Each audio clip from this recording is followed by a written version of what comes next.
Pil teratai es. Bekukan. Du Fei menatap punggung Yang Zeng, senyum tipis muncul di sudut mulutnya, lalu dia melihat tangan kirinya perlahan terulur, lalu dengan lembut menjabatnya. Klik, saat suara itu jatuh, angin dingin yang tak terhitung jumlahnya tiba-tiba bersiul dari pil teratai es yang melayang di udara. Saat angin bersiul, bongkahan-bongkahan es raksasa muncul di antara langit dan bumi dalam sekejap mata.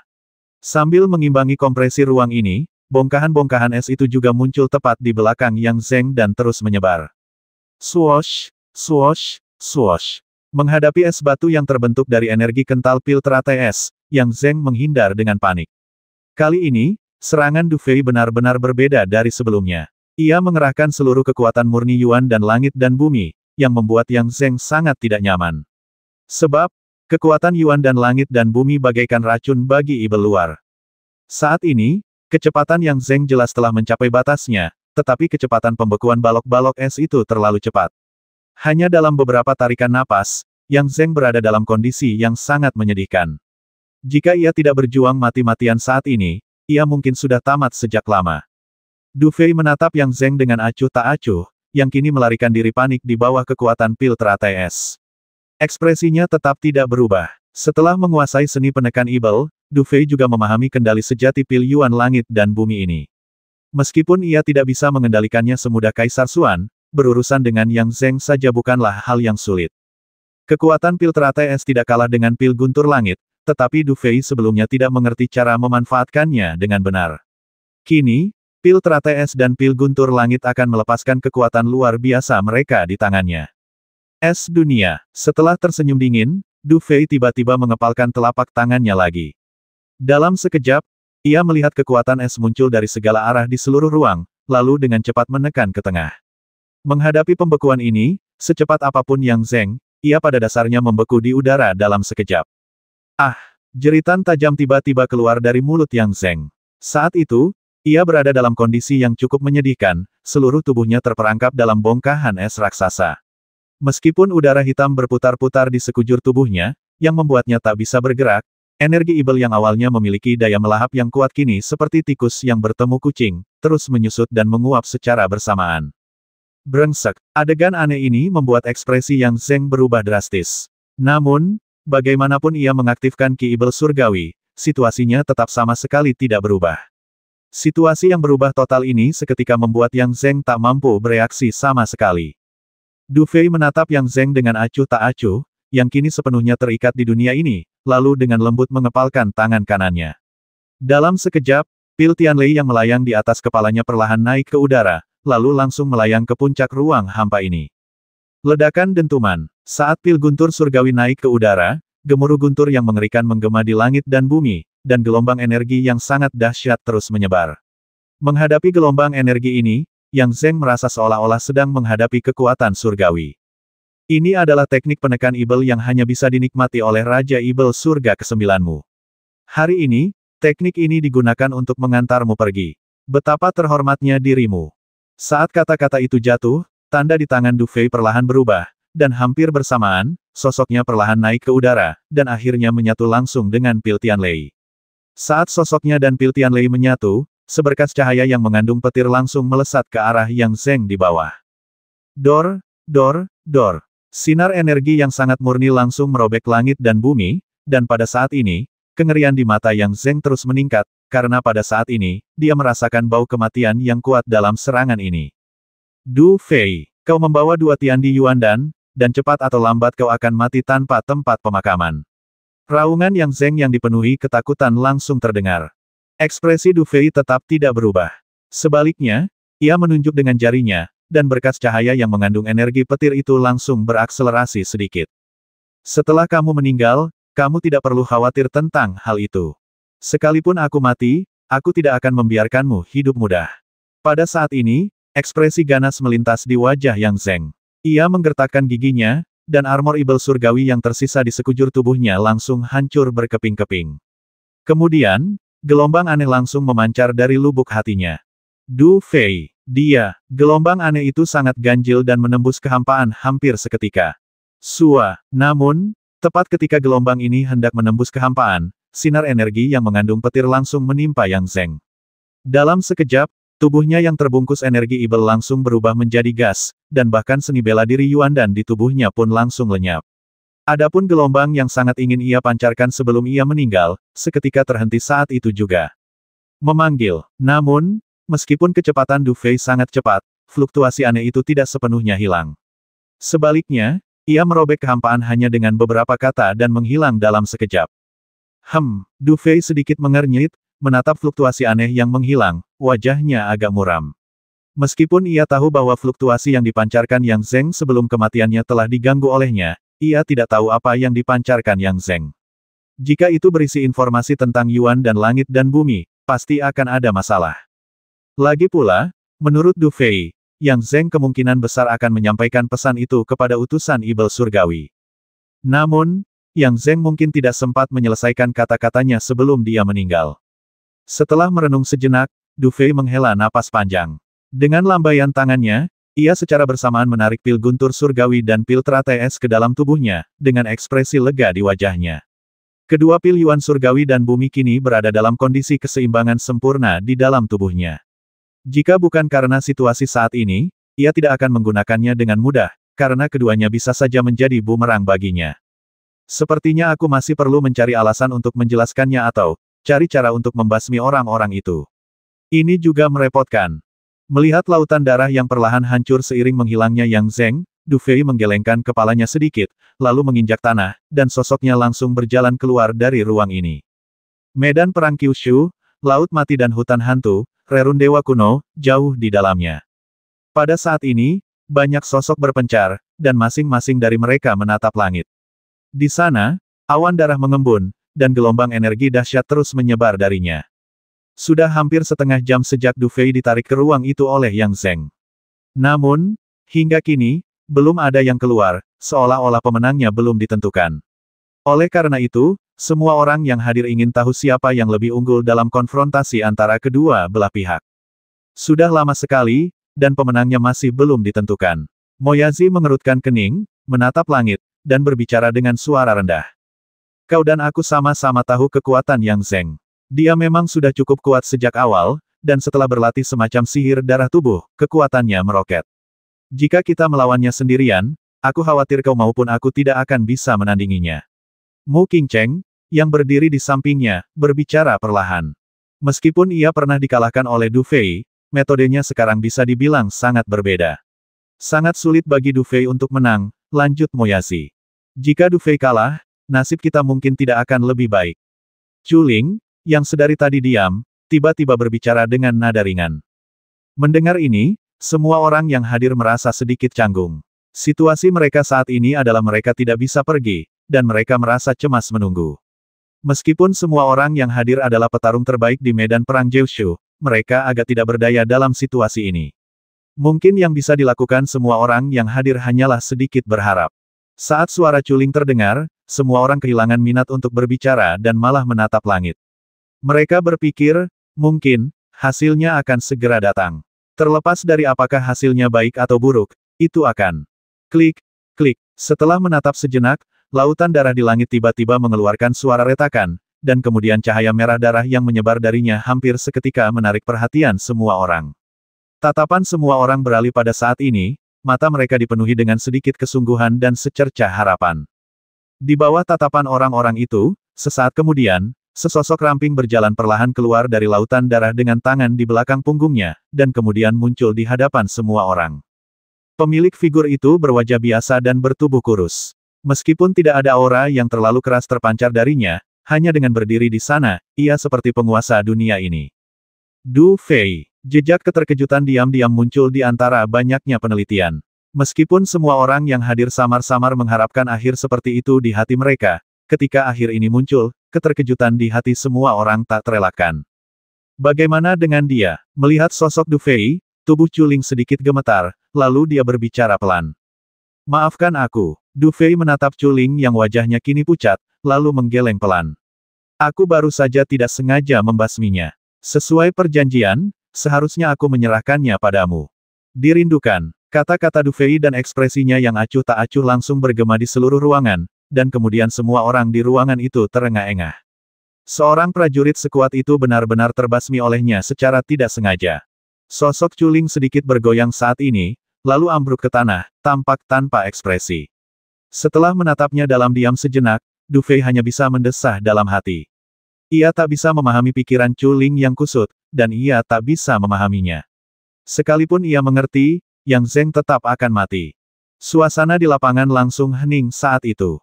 Bahkan Hua Wuming dan Wu Pei, yang tadinya sangat kesal dengan perilaku Du Fei, merasakan gelombang ketakutan di hati mereka ketika melihat ekspresi tenangnya. Meskipun para ahli yang hadir semuanya mumpuni, betapapun terampilnya mereka harus mengakui bahwa mereka tidak akan mampu menahan serangan Yang Zeng. Namun, pria di hadapan mereka ini tampaknya dengan mudah mengalahkan pria yang ditakuti semua orang. Bagaimana Du Fei ini bisa mencapai kehebatan seperti itu saat ini, tak seorang pun yang hadir ingin tahu, juga tak berani tahu. Moyazi, Mu Qingcheng, dan yang lainnya tampak menatap sosok di udara dengan tatapan kosong. Setelah beberapa saat, secercah ketakutan muncul di mata mereka. Meskipun mereka masih memiliki hubungan kerjasama, saat ini, mereka tidak berani berpikir macam-macam lagi. Karena kekuatan yang ditunjukkan Du Fei hari ini bahkan lebih mengejutkan daripada pembasmian Zhang Tian hari itu. Du Fei ini benar-benar memenuhi syarat untuk menantang peringkat Jiushu. Bahkan menjadi yang teratas dalam pertempuran Jiushu kali ini mungkin bukan hal yang mustahil. Sedikit rasa tak berdaya muncul di benaknya. Moyazi, Mu Qingcheng, dan yang lainnya langsung mendesah dalam hati. Mungkin setelah hari ini, Du Fei ini akan menjadi penguasa nomor satu wilayah barat yang memang pantas. Dan lebih baik tidak menyinggung perasaan orang seperti itu. Sekalipun hanya seorang kenalan, itu jauh lebih baik daripada menyinggung perasaannya. Di atas langit, tatapan Du Fei jatuh acuh tak acuh ke bawah, tetapi pada saat ini, tak satu pun dari sekian banyak orang kuat yang hadir berani menatapnya, melainkan dengan cepat mengalihkan pandangan mereka. Semuanya, saya punya pertanyaan. Du Fei tampak tersenyum, lalu berbicara dengan lembut. Mendengar ini, beberapa pria kuat menarik napas dalam-dalam, tetapi tidak berani berkata apa-apa lagi. Sebaliknya, mereka menunjukkan ekspresi yang agak merendahkan. Setelah menyaksikan metode Du Fei yang mengejutkan, mereka tidak berani berbicara dengan tenang dengan orang ini. Melihat pemandangan ini, Du Fei mengangguk puas. Dilihat dari situasi saat ini, efek cerah yang ditimbulkannya setelah membasmi Yang Zeng sudah cukup. Kalau tidak, bahkan dengan kekuatannya saat ini, akan terasa seperti mimpi untuk melawan begitu banyak orang yang hadir. Setelah menatap sejenak, Du Fei tiba-tiba tersenyum lagi. Pertanyaanku sangat sederhana. Hanya ada satu, yaitu, siapa yang memiliki pil guntur surgawi? Apa? Mendengar ini, banyak orang sedikit terkejut, raut wajah mereka langsung berubah aneh. Mengingat situasi saat ini, mereka pasti tidak akan percaya bahwa pil petir surgawi tidak jatuh ke tangan Du Fei. Namun, di bawah tatapan acuh tak acuh Du Fei, jantung banyak orang berdebar kencang, dan baru setelah beberapa saat mereka bereaksi. Saya tidak punya pil petir surgawi. Saya tidak punya. Aku bahkan tidak punya satu pun. Tanpa ragu, semua orang langsung membuka bola cahaya di tangan mereka dan mengungkapkan isinya. Dan memang benar, tak seorang pun yang hadir memiliki pil petir surgawi. Oh, kalian semua tidak punya pil petir surgawi. Kebetulan sekali, aku juga tidak punya. Du Fei membalik tangannya dengan santai, dan bola cahaya yang sebelumnya ia dapatkan muncul di telapak tangannya. Lalu ia menepuknya dengan santai, dan benda-benda di dalamnya langsung muncul. Itu adalah pil penciptaan yang terbungkus petir. Karena tidak ada yang punya pil petir surgawi, lalu di mana Du Fei tampak sedikit mengernyit, lalu tersenyum tipis. Mendengar ini, Hua Wuming tersenyum tipis dan berkata, melihat ini, tak satu pun dari 7 faksi kita yang mendapatkan pil petir surgawi. Sepertinya jika peta pil petir surgawi ini tidak palsu, berarti ada orang yang mendapatkannya sebelum kita. Sepertinya begitu. Sepertinya saat kita memperjuangkannya, kita memberi keuntungan kepada orang lain. Aku selalu punya firasat samar kalau ada yang nggak beres, tapi aku nggak pernah ngangka ada yang bakal sampai di sana duluan. Aku nggak akan biarin orang itu pergi. Ya, kita harus menyebarkan berita ini agar mereka yang sampai lebih dulu tidak bisa berjalan di medan perang di Kyushu ini. Namun, kita tetap harus mendengarkan Du Bawang. Nyawa kita diselamatkan oleh Du Bawang, jadi kita harus mendengarkannya. Mendengarkan percakapan di sekitarnya, Du Fei mengangguk pelan. Orang-orang ini mampu mencapai titik ini, dan memang masing-masing dari mereka memiliki kemampuan. Setidaknya, pikiran mereka cukup cerdas. Sangat bijaksana. Memikirkan hal ini, Du Fei tersenyum tipis dan berkata, siapapun yang meminum pil petir surgawi, sungguh memalukan bagi banyak dari kita untuk pernah ditipu sekali. Bagaimana kalau kalian semua berpura-pura apa yang terjadi hari ini tidak pernah terjadi mengenai harta yang kita peroleh, mari kita saling menerima. Selain itu, pasukan binatang ibel dari luar tampaknya telah bubar.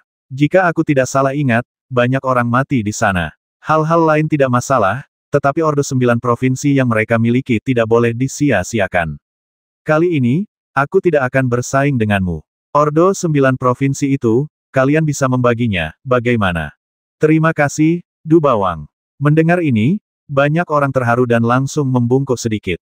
Banyak yang sudah menduga kebenarannya. Namun, Du Fei menolak mengakuinya, padahal menawarkan keuntungan sebesar itu.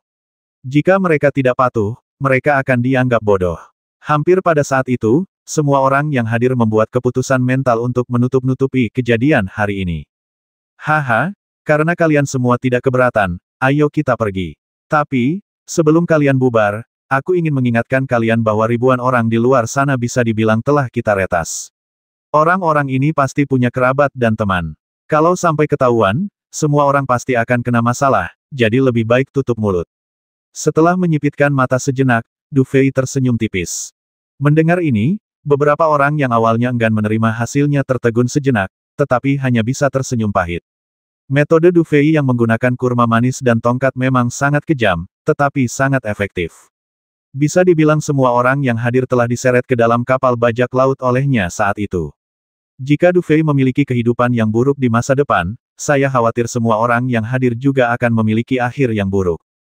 Haha, saudara Du memang luar biasa. Kuharap kau bisa memaafkanku atas segala kesalahan yang pernah kubuat pada momon agungku sebelumnya. Moyazi bergerak dan berdiri di depan Du Fei, lalu membungkuk sedikit. Mendengar ini, Du Fei tersenyum tipis dan berkata, Saudara Moyazi, apa yang kau bicarakan bagaimanapun juga, manfaat besar di luar sana memang ada. Kurasa dengan kemampuan saudara Moyazi, seharusnya tidak terlalu sulit untuk mendapatkan Ordo Emas Ungu Jiushu, kan? Haha, kalau begitu, aku tidak akan bicara omong kosong lagi.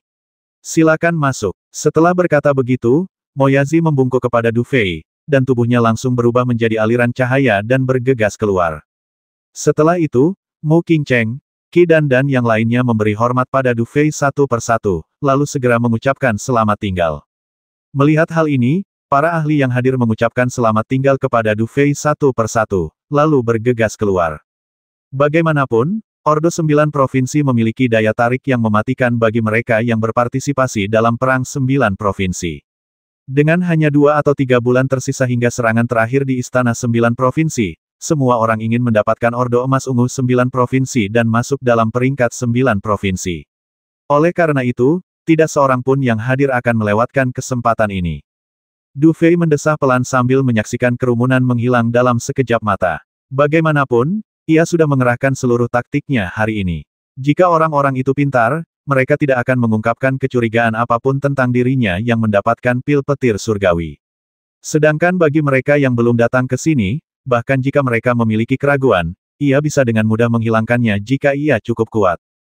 Tetapi meskipun begitu, mungkin masih akan ada beberapa masalah di masa mendatang karena apa yang terjadi hari ini, tetapi masalah tersebut bukanlah sesuatu yang dapat dipertimbangkan saat ini. Setelah berpikir sejenak, Du Fei menghela napas, tatapannya tertuju pada Chu Ling di bawah, dan dia perlahan berkata selanjutnya, apa yang akan kamu lakukan? Chu Ling tampaknya akhirnya tersadar. Ia perlahan mengangkat kepalanya dan menatap Du Fei sejenak sebelum berkata dengan lembut, aku juga tidak tahu. Namun, karena kita, dinasti Tianqi, datang untuk berpartisipasi dalam Perang 9 Provinsi, tidak ada alasan untuk mundur di tengah jalan. Kita hanya bisa mencobanya. Baiklah, kalau begitu kau harus ikut denganku untuk sementara waktu. Meskipun mungkin tidak aman bersamaku, setidaknya itu jauh lebih baik daripada sendirian denganmu. Mendengar ini, Du Fei mengangguk perlahan, lalu tatapannya sedikit beralih dan jatuh ke tengah pegunungan Kyushu. Bahkan jika Anda memandang dari tempat ini, Anda dapat melihat dari jauh pusat pegunungan Jeushu, puncaknya yang menjulang tinggi ke langit, dan di puncaknya, terdapat keberadaan yang sangat mempesona. Di sanalah tempat suci di hati semua orang yang berpartisipasi dalam perang Jeushu Istana Jeushu. Pada saat yang sama, di tempat itu, ada juga salah satu dari 3 jimat Zenwu teratas Jiutian Xuanzong, cermin harta karun Yin Yang. Puncak Perang Kyushu. Saat memikirkan hal ini, senyum tipis tersungging di bibir Du Fei. Sebelumnya, ia mungkin tidak begitu percaya diri, tetapi saat ini, ia bertekad untuk meraih posisi teratas dalam perang Kyushu. Karena, namanya adalah Du Fei. Medan perang Jeoshu, jauh di dalam pegunungan Jeoshu, di hutan yang gelap. Hutan dipenuhi asap tebal, dan di dalam kegelapan, puluhan sosok hitam perlahan maju. Mereka memancarkan aura yang sangat kuat. Jelas, bahkan di medan perang Kyushu, mereka jelas merupakan petarung kelas atas. Saat itu, di tengah kerumunan, 8 orang membawa kursi perunggu besar. Di atas kursi itu, seorang pemuda tampan berpakaian putih sedang menyipitkan matanya. Di tangan lelaki itu, ia memegang beberapa bola hitam kecil, yang berputar pelan saat ia bergerak. Ledakan. Namun, saat rombongan itu berjalan perlahan, tiba-tiba terdengar suara getaran pelan, kemudian di antara beberapa bola hitam di telapak tangan pria itu, salah satu di antaranya dengan cepat mulai mengembangkan retakan halus di permukaannya, lalu runtuh dalam sekejap. Kamu! Teriakan ketakutan itu tiba-tiba berakhir, tetapi keputusasaan yang terkandung dalam suara itu membuat semua orang yang hadir terdiam. Yang Zeng? Apakah dia sudah mati? Lelaki berpakaian putih itu tampak sedikit tertegun saat menatap bola hitam pecah di tangannya, ekspresinya menjadi sangat aneh. Setelah menguasai seni ibel tubuh darah, Yang Zeng telah mencapai kekuatan sekte bela diri tingkat rendah tingkat 5. Dan setelah menerima zirah ibel surgawi yang dianugerahkan oleh keluarga tertentu, kekuatan tempurnya akan jauh mendekati kekuatan seorang ahli sekte bela diri tingkat menengah tingkat 5. Dengan kekuatan seperti itu, dia seharusnya bisa merajalela di pegunungan Jeoshu. Lagi pula, tidak ada tanda-tanda orang-orang tua itu akan bertindak. Siapa sebenarnya yang membasmi Yang Zeng ini? Apa yang dilakukan Yang Zeng sebelumnya? Setelah berpikir sejenak, pria berbaju putih itu berbicara perlahan. Yang mulia utusan, sepertinya dia sebelumnya pergi mencari masalah dengan seseorang bernama Du Fei, dan juga mengatakan akan mencari pil petir surgawi. Seseorang dengan cepat menjawab dari bayangan gelap di bawah. Pria berpakaian putih, yang dipanggil utusan, mengangguk pelan setelah mendengar ini dan berkata dengan lembut, aku pernah mendengar tentang Du Fei ini, tetapi dengan kekuatannya, mustahil baginya untuk membasmi Yang Zeng. Meskipun Yang Zeng sudah mati, itu saja, tetapi ia memiliki armor ibel surgawi dan ki ibel surgawi di dalam tubuhnya. Jika monster-monster tua itu tahu tentang itu mungkin akan menyebabkan masalah besar bagi rencana kita. Jadi apa yang harus kita lakukan? Hubungi orang-orang tak berguna di aliansi itu dan minta mereka mempercepat rencana mereka. Kita akan bertindak ketika waktunya tepat. Katakan saja ini pada mereka. Pria berbaju putih itu ragu sejenak sebelum berbicara dengan ringan. Ya, mendengar ini, aura pembasmi langsung menyebar dari tim. Saat itu, semua orang di tim menunjukkan senyum yang sangat kejam, seolah membasmi adalah hal yang paling membahagiakan bagi mereka. Kalau saja Du Fei ada di sini saat ini, dia mungkin akan langsung menyadari bahwa meskipun aura yang keluar dari tubuh orang-orang di depannya samar-samar, sebenarnya itu adalah energi ibel yang sangat murni. Desir, di tengah hutan lebat, dua sosok melesat di udara dengan kecepatan yang amat tinggi, seakan-akan kecepatan mereka tidak terpengaruh sama sekali oleh hutan. Sudah 3 hari sejak kita meninggalkan hutan hantu laut mati. Selama 3 hari ini, apa yang terjadi di dalam belum tersebar. Kurasa orang-orang itu tutup mulut. Sosok merah mendarat di tanah dengan jari-jari kakinya, melihat sekeliling, lalu berbicara pelan. Mendengar ini, sosok tinggi di depan menoleh dan tersenyum tipis. Orang ini adalah Du Fei. Setelah mengatasi masalah yang ditimbulkan oleh Yang Zeng dan beristirahat sejenak, Du Fei tidak ragu-ragu. Ia justru melewati kerumunan ahli yang mencari Ordo Jeoshu dan langsung menuju Gunung Jeoshu. Lagi pula, tujuannya saat ini sangat jelas memuncaki peringkat pertempuran Jeoshu. Setelah membasmi Zhang Tian hari itu, ia telah mendapatkan Ordo Emas Ungu Jeoshu, jadi tugasnya sekarang sangat sederhana mendaki Gunung Jeoshu dan memasuki Istana Jeoshu. Aku ingin tahu berapa hari perjalanan dari sini ke Gunung Jeoshu. Mendengar ini, Du Fei berpikir sejenak sebelum berkata dengan ringan. Awalnya, mungkin hanya butuh 3 hari untuk perjalanan, tetapi akhir-akhir ini, kami bertemu semakin banyak orang kuat di sepanjang jalan. Meskipun kami sengaja menghindari mereka, tak terelakkan akan ada beberapa orang buta yang muncul. Kalau begitu, mungkin kami akan mendapat masalah, kata Chu Ling lembut. Tidak apa-apa, kita tidak perlu terlalu khawatir tentang para penguasa kuat di medan perang Jeoshu untuk saat ini, kata Du Fei ringan. Baiklah, setelah ragu sejenak, Chu Ling berbisik, aku tidak ingin mengatakan ini saat ini, tetapi para penguasa dan orang-orang kuat di medan perang Jiushu bukanlah yang terkuat dalam perang Jiushu.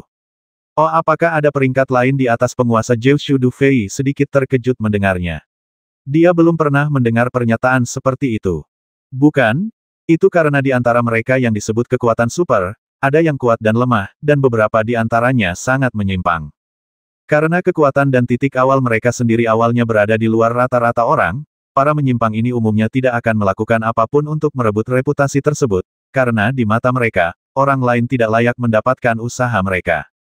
Meskipun orang-orang ini tidak terkenal di mata orang kuat biasa, para orang kuat papan atas pada dasarnya mengenal mereka, dan mereka mungkin merupakan eksistensi paling merepotkan di medan perang Jiushu. Setelah merenung sejenak, Chu Ling berkata dengan hati-hati. Mendengar ini, Du Fei mengangguk. Ia tidak akan sombong hanya karena telah membasmi Yang Zeng. Lagi pula, situasi itu sangat unik. Jika ia menghadapi seorang master bela diri tingkat 5 biasa yang berpangkat rendah, bahkan yang paling lemah sekalipun, ia mungkin akan berada dalam masalah besar. Jadi, apapun yang terjadi, ia harus lebih berhati-hati di medan perang di Jiushu. Aku ingin tahu siapa orang-orang mesum itu. Setelah berpikir sejenak, Du Fei berbicara dengan lembut. Orang-orang itu mendengar ini, Chu Ling tertegun sejenak sebelum menggelengkan kepalanya sambil tersenyum kecut. Aku tidak tahu pasti, karena dulu mereka sangat pendiam. Tapi, ku dengar kekuatan terkuat di medan perang Jiushu ini adalah 10 negara adidaya. Dan 10 negara adidaya ini pada dasarnya telah menduduki sebagian besar posisi di daftar emas ungu Jiushu selama hampir 1000 tahun, dan puncak daftar perang Jiushu pada dasarnya berasal dari 10 negara adidaya ini. 10 negara adidaya teratas mendengar ini, Du Fei mengerutkan bibirnya, lalu tertawa getir dalam hati. Meskipun ia sebenarnya tidak ingin memprovokasi kekuatan-kekuatan sesat ini saat ini, karena ia berada di dalam game, semua orang adalah pesaingnya. Karena ia bertekad untuk memenangkan posisi teratas dalam perang Kyushu, ia takut harus menemukan cara untuk menghadapi para sesat ini. Kenapa? Kau tertarik? Chu Ling, yang kini cukup yakin dengan kemampuan Du Fei, tak kuasa menahan senyum. Ia baru saja melepaskan kekhawatirannya, tetapi ia ingin melihat seberapa jauh Du Fei bisa melangkah di medan perang Kyushu. Kalau mereka tidak datang untuk memprovokasi saya tidak tertarik untuk saat ini. Lagi pula, menurut prosesnya, kalau semua orang mau bersaing memperebutkan posisi teratas, kita akan selalu bertemu mereka di Istana Jiushu. Du Fei mengangkat bahu. Mendengar ini, Chu Ling tidak berkata apa-apa lagi, tetapi mengikuti Du Fei dan dengan cepat bergegas menuju pusat pegunungan Jiushu. Seiring berjalannya waktu, Du Fei dan rekan-rekannya melaju sangat kencang. Meskipun mengalami beberapa insiden kecil di sepanjang jalan, hal itu tidak mengganggu kecepatan mereka. Namun, semakin dalam mereka melangkah, Du Fei samar-samar merasa bahwa tampaknya ada banyak karakter tak terduga yang tersembunyi di pegunungan Jiushu. Tapi kalau dipikir-pikir, itu tidak mengejutkan. Ada 9 kota besar di pegunungan Jiushu, ditambah kota-kota kecil yang padat penduduknya. Karena itu, jumlah individu kuat yang muncul dari kota-kota ini tak terbayangkan. Dalam arti tertentu, pegunungan Jiushu benar-benar rumah bagi naga tersembunyi dan harimau berjongkok. Dan untuk mendapatkan token emas ungu Jiushu dan lolos ke peringkat Jiushu, semua orang bersaing satu sama lain. Jika tidak hati-hati, bahkan memegang token emas ungu Jiushu pun bisa langsung ludes. Desir, dengan satu gerakan, Du Fei dan Chu Ling mendarat di semak-semak lagi. Saat mendongak, mereka melihat hamparan luas di depan mereka. Saat itu, banyak orang tergeletak di tanah dengan wajah tertekan dan malu. Sebagian besar dari orang-orang ini telah kehilangan ordo 9 provinsi mereka. Menatap pemandangan ini, Chu Ling sedikit mengernyit dan berkata perlahan. Meskipun mereka telah bertemu banyak orang seperti itu di sepanjang jalan, jumlah orang yang berkumpul saat ini tampak sangat besar. Yang kuat memangsa yang lemah, dan yang kuat dihormati. Jika kita berdua bukan puncak alam seni bela diri tingkat 6, seseorang mungkin sudah mengincar kita. Du Fei berbicara dengan tenang, tanpa banyak emosi. Di area ini, persaingan adalah hal yang konstan, dan saat ini, tidak ada yang punya mood atau waktu untuk mengkhawatirkan orang lain. Chu Ling juga tersenyum mendengar ini. Ia bahkan lebih memahami hal ini daripada Du Fei. Lagi pula, ini bukan pertama kalinya dinasti kiamat berpartisipasi dalam pertempuran Jiushu.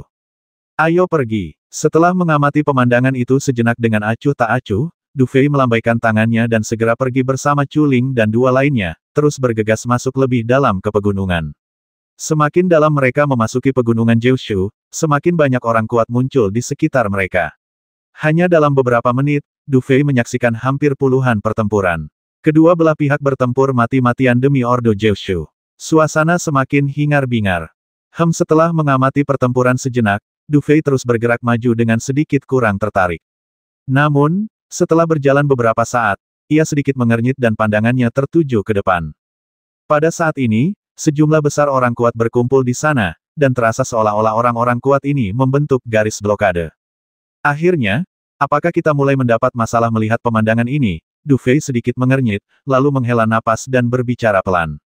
Di hadapan Du Fei dan Chu Ling terdapat hamparan lahan terbuka yang luas, dikelilingi pepohonan yang menjulang tinggi, namun ada satu area yang telah dibuka secara artifisial, dan dilihat dari penampakannya, orang yang membuka lahan terbuka ini telah mengerahkan upaya yang luar biasa besar. Pada saat ini, banyak sosok dapat dilihat di ruang terbuka, dan beberapa suara bising dapat terdengar dari sana. Jika diperbesar, terlihat sebuah arena sederhana telah dibangun di tengah ruang terbuka. Di arena tersebut, dua orang sedang bertarung dengan sengit. Namun, salah satu dari mereka berwajah garang, sementara yang lain berwajah getir. Jelas sekali mereka tidak ingin bertarung.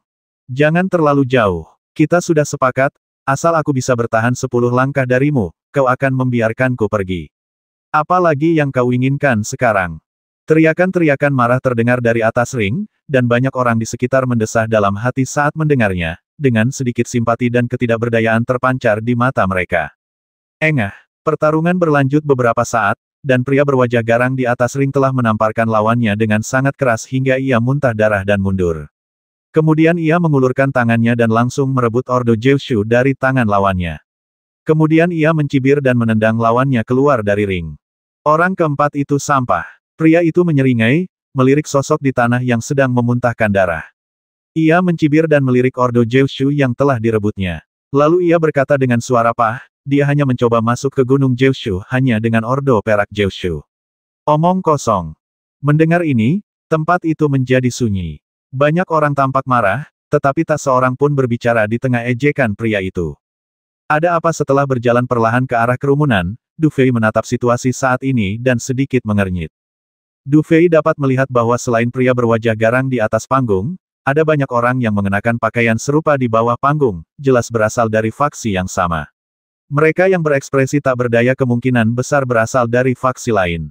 Melihat situasinya, sepertinya pasukan di depan sedang menghalangi jalan dan mencoba merebut Ordo Jiushu. Aku akan pergi dan mencari tahu lebih banyak tentangnya. Setelah mendengar Du Fei berbicara, Chu Ling tahu bahwa Du Fei tidak familiar dengan beberapa hal di medan perang Jiushu, jadi dia segera berbaur dengan kerumunan untuk mencari tahu. Sejujurnya, wajahnya yang cantik memberinya banyak keuntungan dalam situasi seperti itu, jadi dalam waktu kurang dari sesaat, dia pada dasarnya telah mengetahui situasi di sekitarnya. Yang menghalangi jalan saat ini adalah kekuatan super bernama Dinasti Kuang Feng. Konon, pemimpin Dinasti Kuang Feng ini sangat dekat dengan ranah Master Bela Diri tingkat rendah tingkat 5. Alasan memasang penghalang jalan ini tampaknya untuk mendapatkan banyak Ordo Jiushu. Namun, orang-orang Dinasti Kuang Feng juga senang beraktivitas. Mereka tidak melakukan sesuatu dengan paksa, melainkan mendirikan pos pemeriksaan di sini untuk berjudi. Mereka yang ingin memasuki kedalaman pegunungan Jiushu harus berpartisipasi di arena yang mereka dirikan, dan uang judinya adalah Ordo Jiushu. Selama kau bisa mengalahkan penjaga gerbang Dinasti Kuang Feng mereka, kau tidak hanya bisa melewati sini dengan aman, tetapi juga mendapatkan Ordo Jiushu dengan nilai yang sama. Namun, jika kau tidak ingin melewati pos pemeriksaan ini dan ingin masuk secara diam-diam, begitu kau ditemukan oleh orang-orang Dinasti Kuang Feng, kau akan diburu. Chu Ling berjalan ke sisi Du Fei dan berkata dengan ringan. Mendirikan pos pemeriksaan agak merepotkan. Kalau kita jalan memutar, bisakah kita lewat sini? Du Fei mengerutkan kening sejenak sebelum mendengarnya. Bukannya mustahil, tapi kalau kita ambil jalan memutar, akan butuh waktu lebih dari setengah bulan, dan mungkin ada pos pemeriksaan serupa di jalan lain. Chu Ling merentangkan tangannya. Benarkah ini benar-benar merepotkan? Mendengar ini, Du Fei tak kuasa menahan diri untuk tidak menggosok alisnya. Ia tak menyangka di tempat seperti ini, ia akan menghadapi situasi tak berdaya seperti ini. Apakah kamu siap untuk menerobos? Melihat penampilan Du Fei, Chu Ling tersenyum tipis. Lupakan saja tantangannya. Bukan urusanku kalau mereka tidak tahu apa yang terbaik untuk mereka. Setelah hening sejenak, Du Fei berbicara perlahan. Mengingat statusnya saat ini di medan perang Jiushu, dia tentu tidak akan berpartisipasi dalam tantangan seperti Mongkia itu. Karena jalan memutar akan memakan waktu lama, satu-satunya yang harus dia lakukan adalah menerobos. Dan jika orang-orang dari dinasti Kuang Feng buta selama proses ini, jangan salahkan dia karena bersikap kasar. Ayo pergi. Du Fei tersenyum tipis dan melambaikan tangannya dengan lembut, lalu berjalan perlahan ke depan. Melihat ini, Chu Ling hanya bisa menggelengkan kepala dan mengikuti Du Fei ke depan. Saat ini, suasana di lapangan masih agak aneh. Pria yang dikalahkan oleh dinasti badai itu baru saja berjuang untuk bangkit. Dalam suasana seperti ini, tidak ada orang kuat yang berani bertindak untuk sementara waktu. Dalam situasi seperti itu, Du Fei, yang berjalan perlahan, langsung menarik perhatian seluruh penonton. Cek-cek, orang ini pasti baru saja tiba di sini, kan dia mungkin belum tahu seberapa kuat dinasti badai, dan dia akan menerobos masuk tanpa persiapan apapun. Ini orang kelima yang datang hari ini. Aku penasaran, apakah orang ini siap mati atau menyerahkan Ordo Jiushu dengan kedua tangannya. Cek-cek, wanita di belakangnya juga lumayan. Kalau dia dari dinasti anginku dan mau menukar wanita itu, aku tidak keberatan. Sepertinya ada acara bagus lainnya yang bisa ditonton. Di tengah diskusi bernada rendah itu, Du Fei bahkan tidak mengangkat kepalanya, tetapi terus berjalan perlahan ke depan. Melihat aksinya, pria di atas panggung dengan senyum sinis di wajahnya menyeringai tipis dan berkata dengan muram, dari mana datangnya si kecil yang tidak tahu aturan ini. Kalau kau ingin masuk ke level ini dan mati, setidaknya kau harus mendaftar dulu. Mendengar ini, Du Fei berhenti sejenak sambil berjalan perlahan. Kemudian, ia perlahan mengangkat kepalanya dan menatap ke depan sejenak sebelum berkata dengan tenang, "Enyahlah." Apa katamu? Mendengar ini, pria berwajah garang itu sedikit terkejut, dan tampak tak mampu bereaksi untuk sesaat. Jelas, tak seorang pun berani berbicara dengannya seperti ini selama ini di sini. Kubilang, aku mau ke sana, guk-guk yang baik tidak akan menghalangi jalan. Keluar, Du Fei mengerutkan kening dan menjelaskan dengan ringan. Kau hahaha, dasar pria tak tahu hidup dan mati. Apa kau tak memikirkan siapa yang kau hadapi kita ini? Dinasti Kuang Feng melihat Du Fei seperti ini, pria itu tertegun sejenak, lalu tertawa terbahak-bahak. Dukun, mendengar ini, Du Fei sedikit mengernyit, lalu melambaikan tangannya dengan santai. Sebuah telapak tangan energi sejati melesat bagai embusan angin, menghantam wajah pria itu dengan keras, membuat sisa kata-katanya tercekat di perutnya. Kekuatan telapak tangan itu juga membuat tubuhnya bergetar hebat, menyemburkan darah dari mulutnya.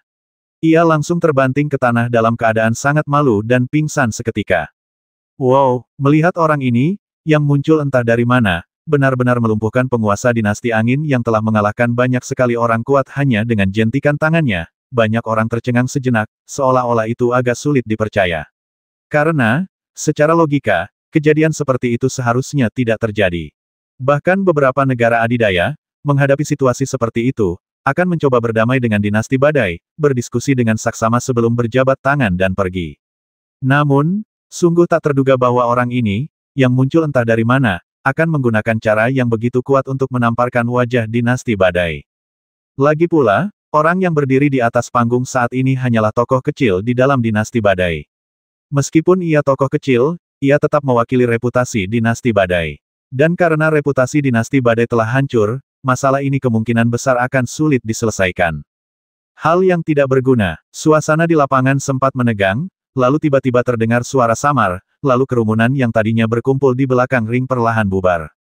Kemudian, seorang pria berpakaian hitam menyeringai dan perlahan keluar dari kerumunan. Saat orang ini melangkah maju, energi sejati yang sangat dahsyat tiba-tiba meledak dari tubuhnya, dan tekanan yang tak tersamarkan membuatnya hampir dapat mengenali kekuatan orang ini dalam sekejap. Dia sebenarnya berada di puncak tingkat ke-6 sekte bela diri. Meskipun aku tidak tahu dari mana asalmu, kau bukan siapa-siapa, guk-guk biasa dari dinasti Kuang Fengku, tapi statusmu lebih tinggi darimu. Karena kau tidak menghormati dinasti Kuang Fengku, jangan salahkan aku karena menindas yang lemah. Saat teriakan dingin terdengar, pria berpakaian hitam itu tertawa muram, lalu meraih dengan tangan kanannya, dan tiba-tiba badai energi sejati yang dahsyat menyapu ke arah tempat Du Fei berdiri di tengah lapangan. Fluktuasi energi sejati yang tajam merobek udara, mengandung kekuatan mematikan yang sangat mengerikan. Kecepatan serangannya sungguh mengerikan. Seekor belalang sembah mencoba menghentikan kereta perang. Melihat serangan dahsyat ini, raut wajah Du Fei berubah dingin, lalu ia mengangkat tangan kanannya dan dengan lembut menekan telapak tangannya ke depan.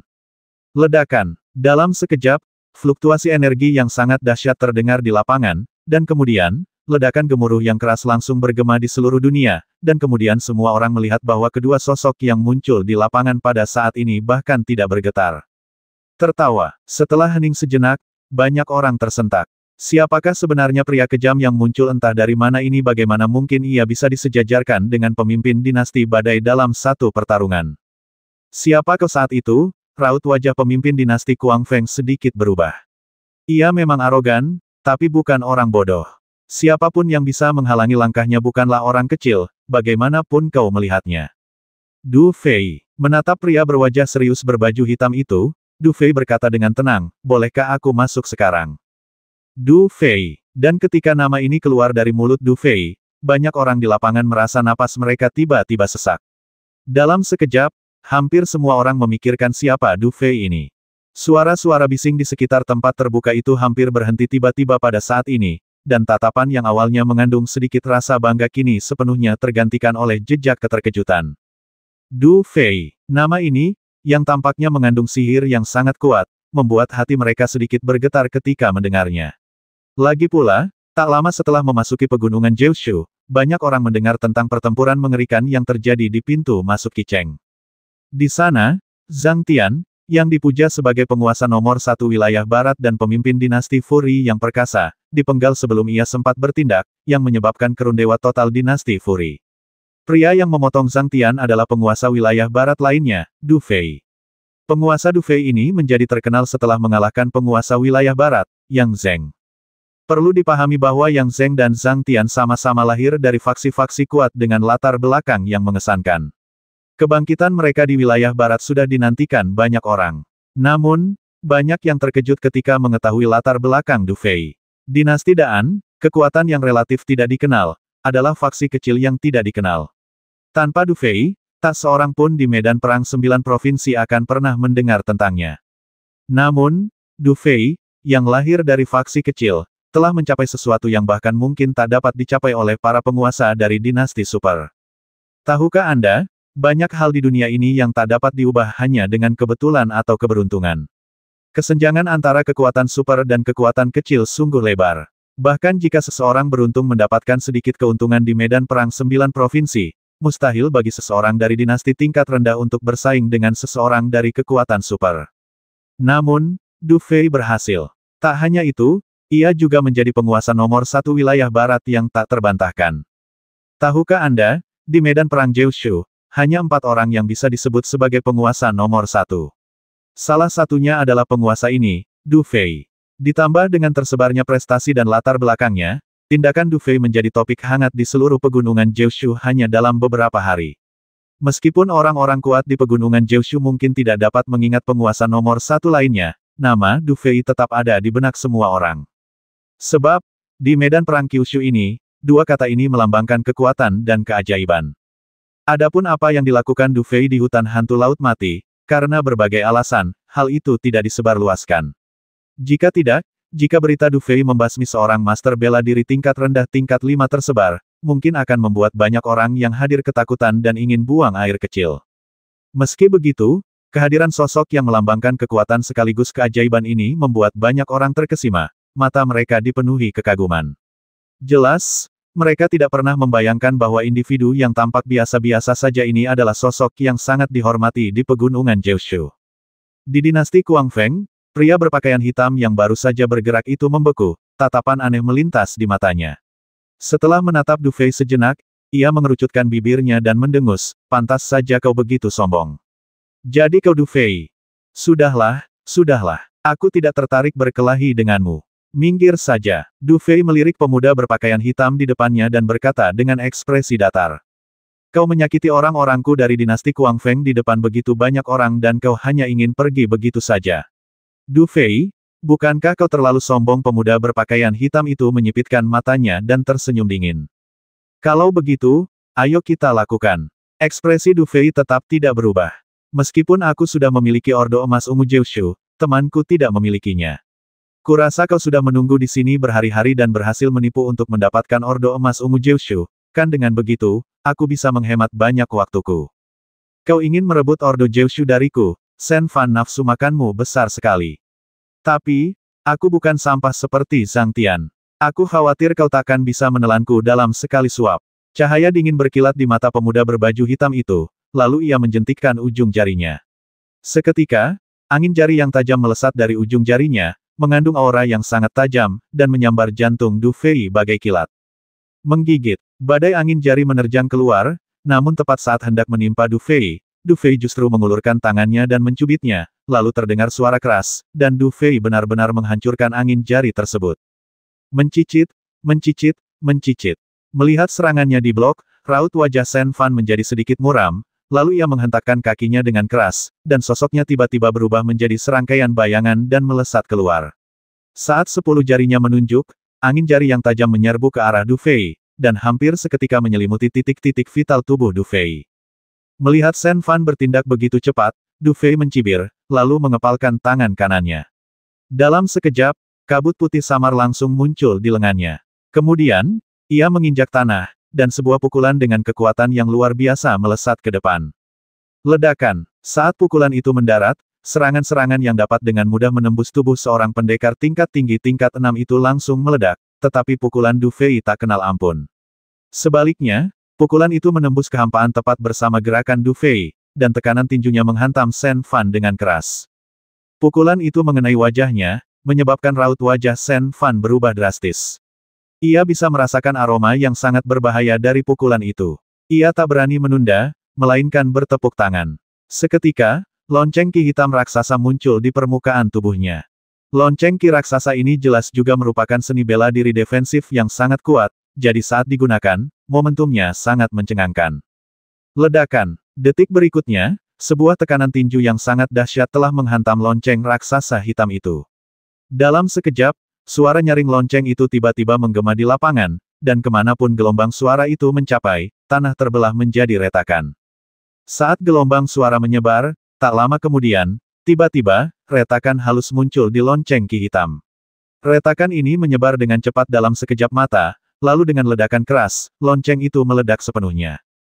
Jurus Shen Fan dengan kekuatan pertahanan yang sangat tinggi dihancurkan oleh Du Fei hanya dalam satu pertarungan.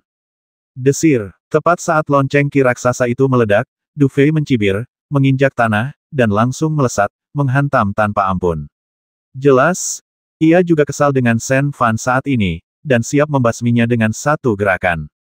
Segel pedang angin liar. Melihat sosok Du Fei melesat pergi, wajah Shen Fan langsung berubah sangat buruk rupa, dan kemudian tanda di tangannya berubah drastis.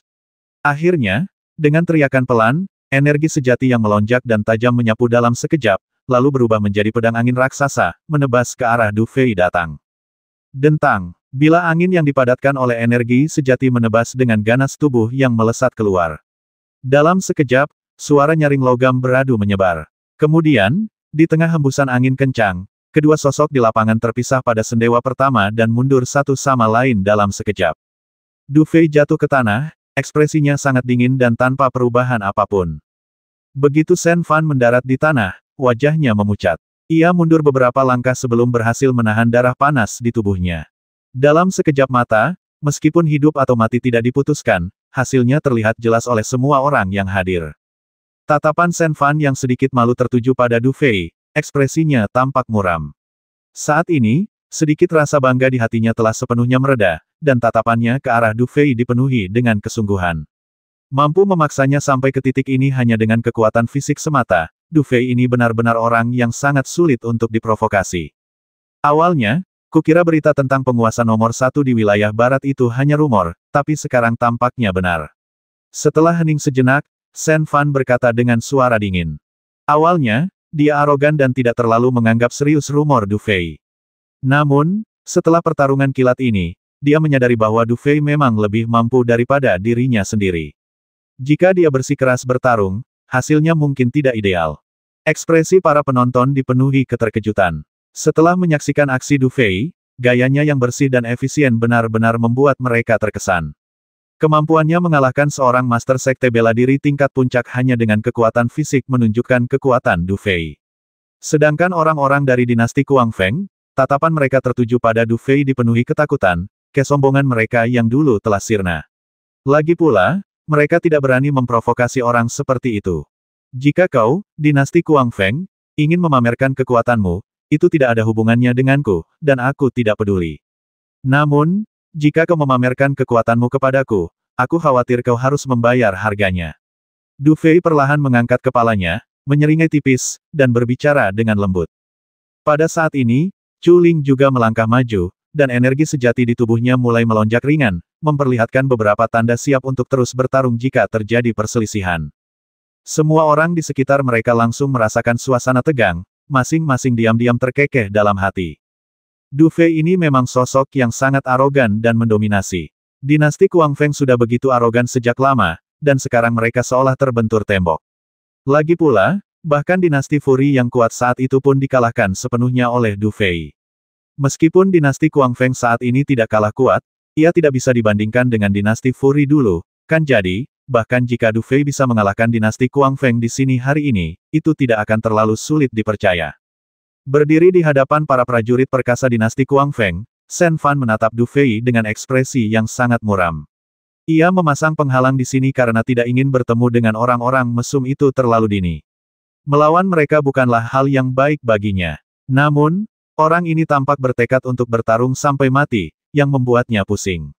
Meskipun ia tidak takut, jika perkelahian benar-benar terjadi, ia pasti tidak akan diuntungkan pada akhirnya. Apa yang kau inginkan? Setelah hening sejenak, Shen Fan perlahan-lahan menghilangkan energi sejati Zhou Sheng yang melonjak, lalu berbicara dengan lembut, jelas-jelas mengakui kekalahan. Melihat adegan ini, semua penonton bersorak entah kenapa. Mereka jelas tidak percaya Shen Fan begitu takut pada Du Fei. Sepertinya gelar penguasa nomor satu wilayah barat bukan hanya untuk pamer. Aku juga tidak menginginkan Ordo Emas Ungu Jiushu-mu. Serahkan 3 Ordo Emas Jiushu itu, dan masalah hari ini akan selesai. Setelah menatap Shen Fan sejenak, Du Fei menyeringai dan berbicara dengan lembut. Kau, mendengar ini, raut wajah Shen Fan tiba-tiba berubah, tetapi setelah ragu sejenak, ia menggertakkan gigi dan melemparkan 3 Ordo Emas 9 provinsi dengan lambaian tangannya. Jelas, mereka, dinasti Kuang Feng, menerima kekalahan hari ini. Adegan ini membuat kerumunan di sekitarnya terkesiap lagi. Tak seorang pun menyangka Du Fei begitu kuat.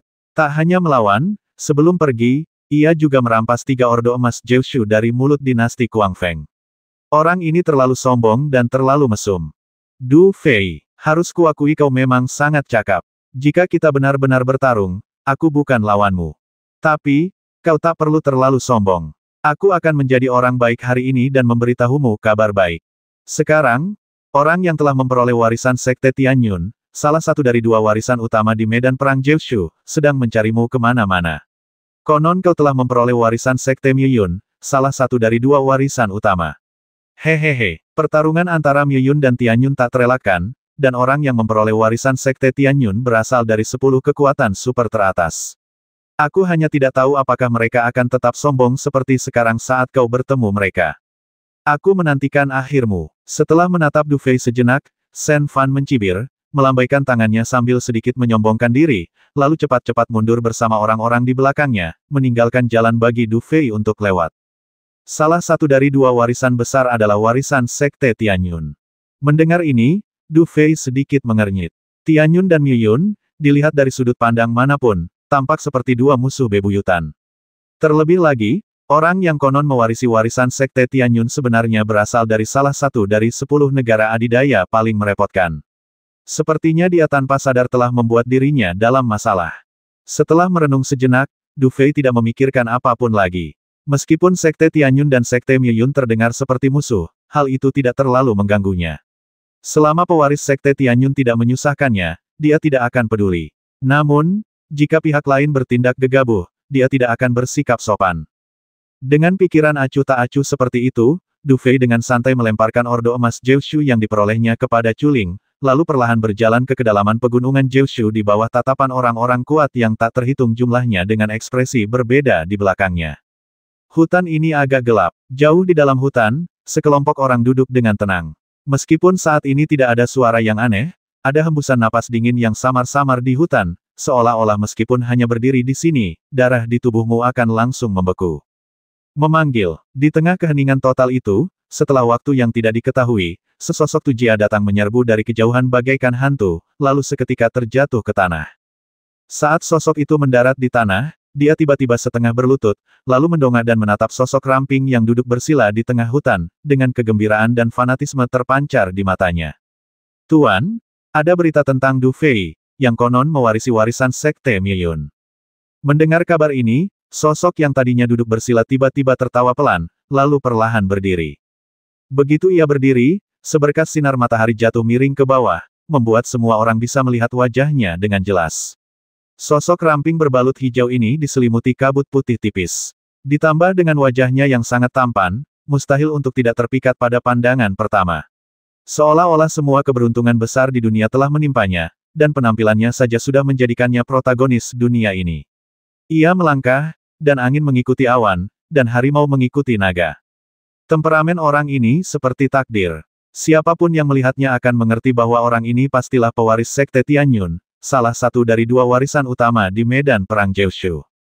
Akhirnya, kau muncul senyum sinis tersungging di bibir pria itu, lalu ia melangkah maju, dan sosoknya muncul di atas pohon raksasa di kejauhan. Ayo pergi, hanya dengan membasminya, jalan takdirku bisa dianggap sempurna. Orang ini adalah satu-satunya kekurangan jalan takdirku. Demi jalan takdirku, aku tidak punya pilihan selain membasminya. Mendengar suara acuh tak acuh ini, mata banyak orang di bawah berkilat haus darah. Bagi mereka, membasmi bukanlah masalah besar. Yang benar-benar mereka anggap merepotkan adalah lawan mereka terlalu membosankan. Karena tuannya sangat peduli padanya, Du Fei pasti bukan seorang pengecut biasa, kan? Retakan. Suara retakan tulang yang tajam tiba-tiba terdengar, dan kemudian seorang pria kuat dengan seluruh tubuhnya yang dipenuhi energi sejati yang berfluktuasi langsung jatuh ke tanah. Gas hitam samar menyelimuti tubuhnya, seolah-olah gas hitam itu terus-menerus mengikis sisa-sisa kehidupan di tubuhnya. Retakan. Sesaat kemudian, sosok ramping yang berdiri di samping mayat itu tiba-tiba menendang tubuh yang layu itu dan perlahan mengangkat kepalanya. Wajahnya sangat tampan, bagaikan sinar matahari, penuh kecerahan dan kesungguhan. Namun entah mengapa, kecerahan dan kesungguhan ini mengandung cahaya gelap yang redup, seolah-olah awan gelap tebal telah melayang di langit siang yang cerah. Haha, perasaan ini sungguh menyenangkan. Du Fei, kau telah mendorongku sampai titik ini. Harus kuakui kau memang cukup cakap. Namun, sekarang aku berharap bisa bertemu denganmu lebih sering lagi. Karena hanya dengan bertemu denganmu aku bisa membasmimu sepenuhnya. Hahaha. Setelah selesai berbicara, ia perlahan mengangkat kepalanya dan menatap langit. Di wajah tampannya, tersimpan kebencian mendalam yang terus menumpuk. Dia adalah Jun Wuzong dari dinasti Daan, kakak tertua, Ye Qingma. Sekelompok dua orang sedang berjalan perlahan ketika mereka tiba-tiba berhenti di saat yang bersamaan. Jika diperhatikan dengan saksama, terlihat jelas bahwa dua orang dalam kelompok itu adalah Du Fei dan Chu Ling yang telah memasuki kedalaman pegunungan Jiushu. Setelah melewati pos pemeriksaan yang ditetapkan oleh dinasti Kuang Feng, Du Fei dan Chu Ling melanjutkan perjalanan mereka. Tentu saja, hanya ada sedikit momen tenang di sepanjang perjalanan. Meskipun Du Fei adalah tokoh terkenal, mustahil semua orang mengenalnya. Akibatnya, banyak orang bodoh yang datang untuk memprovokasi Du Fei. Du Fei bersikap tidak sopan kepada orang-orang ini. Selama mereka datang kepadanya, ia akan merebut Ordo Jiushu dan melemparkannya kepada Chu Ling. Oleh karena itu, banyak orang mengirimkan Ordo Jiushu di sepanjang perjalanan. Namun, seiring berjalannya waktu, orang-orang kuat yang telah memasuki kedalaman pegunungan Jiushu secara bertahap mulai menyadari bahwa bintang jahat bernama Du Fei juga telah muncul di kedalaman pegunungan Jiushu. Setelah mengetahui hal ini, sebagian besar orang mempertimbangkan dengan cermat dan memilih untuk tidak melawan Du Fei. Bagaimanapun, untuk merebut Ordo Jiushu, kekuatan tetap dibutuhkan. Jika seseorang kekurangan kekuatan, maka masalahnya bukan merebut Ordo Jiushu, tetapi menyerahkannya. Setelah menggabungkan Ordo 9 provinsi dari orang-orang yang telah memberikannya kepadanya, Ordo 9 provinsi yang menyimpan jiwanya tanpa disadari telah berubah menjadi ungu kemasan. Kemudian, karena bosan, Du Fei menggabungkan Ordo 9 provinsi yang telah diterimanya ke dalam ordonya sendiri, menyebabkan rona ungu Ordo 9 provinsi di tangannya menjadi semakin cemerlang. Pada akhirnya, cahaya ungu itu begitu kuat sehingga bahkan cincin welas asih pun hampir tak dapat menyembunyikannya. Dengan kata lain, meskipun Du Fei dan pria lainnya tidak memiliki prestasi yang berarti di sepanjang jalan, fakta bahwa mereka berdua memadatkan Ordo Jiushu menjadi warna ungu dan memiliki kekuatan untuk mendaki Gunung Jiushu, memasuki Istana Jiushu, dan masuk dalam peringkat Jiushu, jika ini disebarkan, Aku bertanya-tanya berapa banyak orang yang akan ketakutan setengah mati. Hanya butuh 2 hari untuk mencapai kaki Gunung Jeoshu. Ketika malam tiba di hari kedua, menatap hutan yang semakin gelap di depannya, Du Fei menyadari bahwa ia dan kelompoknya telah sepenuhnya memasuki kedalaman pegunungan Jeoshu, dan yang akan segera menanti mereka adalah serangan ke Gunung Jeoshu. Di tengah hutan yang suram, 2 sosok duduk bersila dengan tenang. Dalam radius beberapa kilometer dari mereka, tak terlihat sosok lain. Meskipun banyak orang yang telah memasuki kedalaman pegunungan Jeoshu tahu bahwa kedua sosok yang duduk bersila itu memiliki token emas ungu Jeoshu, setelah mengetahui identitas mereka, tak seorang pun berani mendekat dan membuat masalah. Du Fei, penguasa nomor 1 wilayah barat. Beberapa kata sederhana ini melambangkan kekuatan dan kekuasaan yang absolut. Belakangan ini, banyak yang menantangnya meskipun tidak percaya pada kata-kata ini, namun akhirnya menemui akhir yang sangat tragis. Oleh karena itu, setelah hari-hari ini, tidak ada yang berani meragukan kekuatan Du Fei lagi. Meskipun masih banyak orang kuat yang bersembunyi di kegelapan, mengawasi Du Fei, tidak ada yang berani menghadapinya secara langsung. Kalau tikus-tikus sial itu tidak keluar, aku akan senang dan merasa tenang. Du Fei, yang sedang duduk bersila di hutan, melirik sekeliling dengan acuh tak acuh sebelum berbicara perlahan. Akan lebih baik jika mereka tidak bertindak. Lagi pula, saling membasmi terus-menerus bukanlah solusi. Lagi pula, sekuat apapun orang-orang ini, mereka hanyalah karakter kecil. Aku punya firasat bahwa perjalanan kita dalam 2 hari terakhir tidak akan semulus ini. Setelah mendengar Du Fei berbicara, Chu Ling berkata dengan ringan. Perjalananmu tidak mulus. Du Fei tersenyum dan hendak mengatakan sesuatu, tetapi tiba-tiba raut wajahnya berubah drastis. Kemudian, tatapannya beralih, menggelap saat ia menatap langit malam. Di sana, seberkas cahaya pelangi membubung ke langit, akhirnya menyatu di udara, bagaikan pelangi setelah hujan, penuh kemegahan dan keagungan. Namun entah mengapa, saat ia melihat seberkas cahaya pelangi ini, perasaan jijik yang amat sangat tiba-tiba muncul di hati Du Fei, seolah-olah ia telah melihat seseorang atau sesuatu yang sangat tidak menyenangkan. Perasaan ini, terasa agak familiar. Setelah menatap pemandangan ini sejenak, wajah Du Fei akhirnya menunjukkan senyum dingin, sepertinya kata-katamu memang tidak baik, tapi malah buruk. Dilihat dari situasi saat ini, sepertinya kita akhirnya berada dalam masalah besar. Dan, dilihat dari penampilan si pembuat onar ini, jika tebakanku benar, dia pasti salah satu dari 10 negara adidaya, yang konon mewarisi Sekte Tianyun, salah satu dari 2 warisan besar di medan perang Jeoshu. Setelah hening sejenak, Du Fei perlahan berbicara. Akhirnya ia mengerti mengapa ia sangat membenci aura berwarna-warni ini. Ternyata aura ini tampaknya tidak cocok dengan seni penghancuran takdir yang ia kembangkan. Perasaan ini membuatnya sangat tidak senang. Cahaya warna-warni itu tampak sangat menyilaukan di langit malam saat ini, dan ada juga gelombang samar dan sangat dahsyat yang terus menyebar ke segala arah, hampir seketika menarik perhatian semua orang dalam radius puluhan mil. Cahaya warna-warni apa itu? Itu pasti Bai Fan dari dinasti Hujan, salah satu dari 10 negara adik kuasa besar. Konon dia mewarisi Sekte Tianyun, salah satu dari 2 warisan kuno di medan perang Jeoshu. Cek-cek, warisan Sekte Tianyun dan Sekte Miyun, ini 2 warisan paling misterius dan kuat di medan perang Jeoshu. Konon, di zaman dahulu, kedua sekte ini adalah penguasa absolut dunia ini, dan keduanya juga musuh bebuyutan. Dan keturunan yang mewarisi warisan sekte mereka tampaknya mewarisi karakteristik ini. Tidak hanya itu, konon jika warisan Sekte Tianyun ingin lengkap, mereka harus membasmi keturunan Sekte Miyun. Dan jika Sekte Miyun ingin berkultivasi dengan cara tertentu, mereka pasti tidak akan membiarkan keturunan Sekte Tianyun pergi. Pertarungan antara Tianyun dan Miyun ini tak terelakkan. Cek-cek, konon orang yang mewarisi warisan Sekte Miyun adalah Du Fei, penguasa paling terkenal di wilayah barat medan perang Jeoshu. Melihat penampilan Bai Fan, jelas dia mengincar Du Fei. Ini akan menjadi pertunjukan yang bagus. Konon, Bai Fan, sebagai kepala dinasti Hujan, salah satu dari 10 negara adik kuasa besar, telah lama dekat dengan alam sekte bela diri tingkat rendah tingkat 5. Konon, alasan kegagalannya mencapai alam sekte bela diri tingkat rendah tingkat 5 adalah karena kemunculan pewaris Sekte Miyun. Namun, meskipun begitu, kekuatannya di bawah Sekte bela diri tingkat 5 seharusnya sulit untuk menemukan lawan. Meskipun Du Fei kuat dan bahkan telah mengalahkan orang-orang seperti Yang Zheng dan Zhang Tian, mungkin akan sangat sulit baginya untuk mendapatkan keuntungan apapun di bawah Bai Fan. Lagi pula, Bai Fan sudah cukup kuat, dan dengan warisan Sekte Tianyun, dia adalah musuh bebuyutan Sekte Tianyun. Sepertinya Du Fei, yang selama ini begitu arogan di pegunungan Jiushu, tamat kali ini. Di tengah kegelapan malam, bisikan-bisikan menyebar dengan cepat, dan hanya dalam sekejap, tempat Du Fei dan Bai Fan berada menjadi tempat paling mempesona di area itu. Di bawah tatapan penuh perhatian orang banyak, cahaya warna-warni itu akhirnya menghilang dengan cepat, akhirnya muncul di atas hutan tempat Du Fei duduk bersila. Orang yang memimpin jalan adalah pemimpin dinasti hujan berjubah hijau, Bai Fan. Pria ini tinggi dan ramping, berwajah tampan, dan berpakaian hijau. Hanya dengan berdiri di sana, seberkas cahaya pelangi memancar darinya, seolah-olah, selama ia berdiri di sana, ia akan menduduki semua kekayaan besar di dunia. Seolah-olah, betapapun berbakatnya seseorang, mereka takkan ada apa-apanya dibandingkan dengannya. Di belakang orang ini, ada sosok-sosok yang melayang di udara.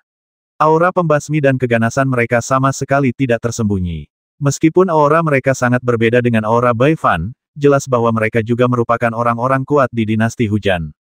Aura warna-warni yang berputar-putar di udara, setelah mendidih sesaat, akhirnya perlahan-lahan masuk kembali ke dalam tubuh yang ditempati keberuntungan agung. Kemudian, sosok ramping itu sepenuhnya terekspos ke pandangan semua orang. Dan tatapannya, yang mengandung senyum tipis, perlahan jatuh pada Du Fei di bawah. Seolah tak perlu diperkenalkan lagi. Begitu muncul, ia langsung tahu bahwa orang ini adalah Du Fei, sosok yang sudah lama ia cari. Hehehe, saudara Du Fei, akhirnya kau muncul juga. Bai Fan menatap Du Fei sejenak, namun senyum tipis muncul di wajahnya, membuat orang-orang tidak bisa merasakan ketidaksukaan sedikit pun padanya. Salah satu dari 10 kekuatan super teratas, dinasti hujan, Bai Fan. Menatap pria di depannya, Du Fei perlahan berdiri dari tanah, mengangkat kepalanya, menatap udara, dan berkata dengan lembut.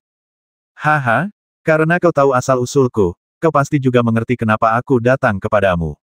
Sejujurnya, tidak ada dendam antara kau dan aku. Dengan kepribadianku, aku tidak akan repot-repot bersaing dengan orang sepertimu.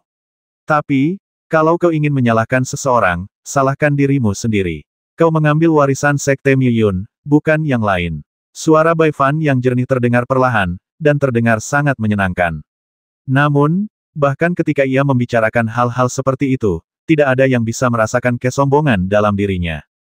Kalau begitu, aku ingin tahu apakah kau punya saran untukku. Tatapan Du Fei sedikit dingin, dan dia berbicara perlahan.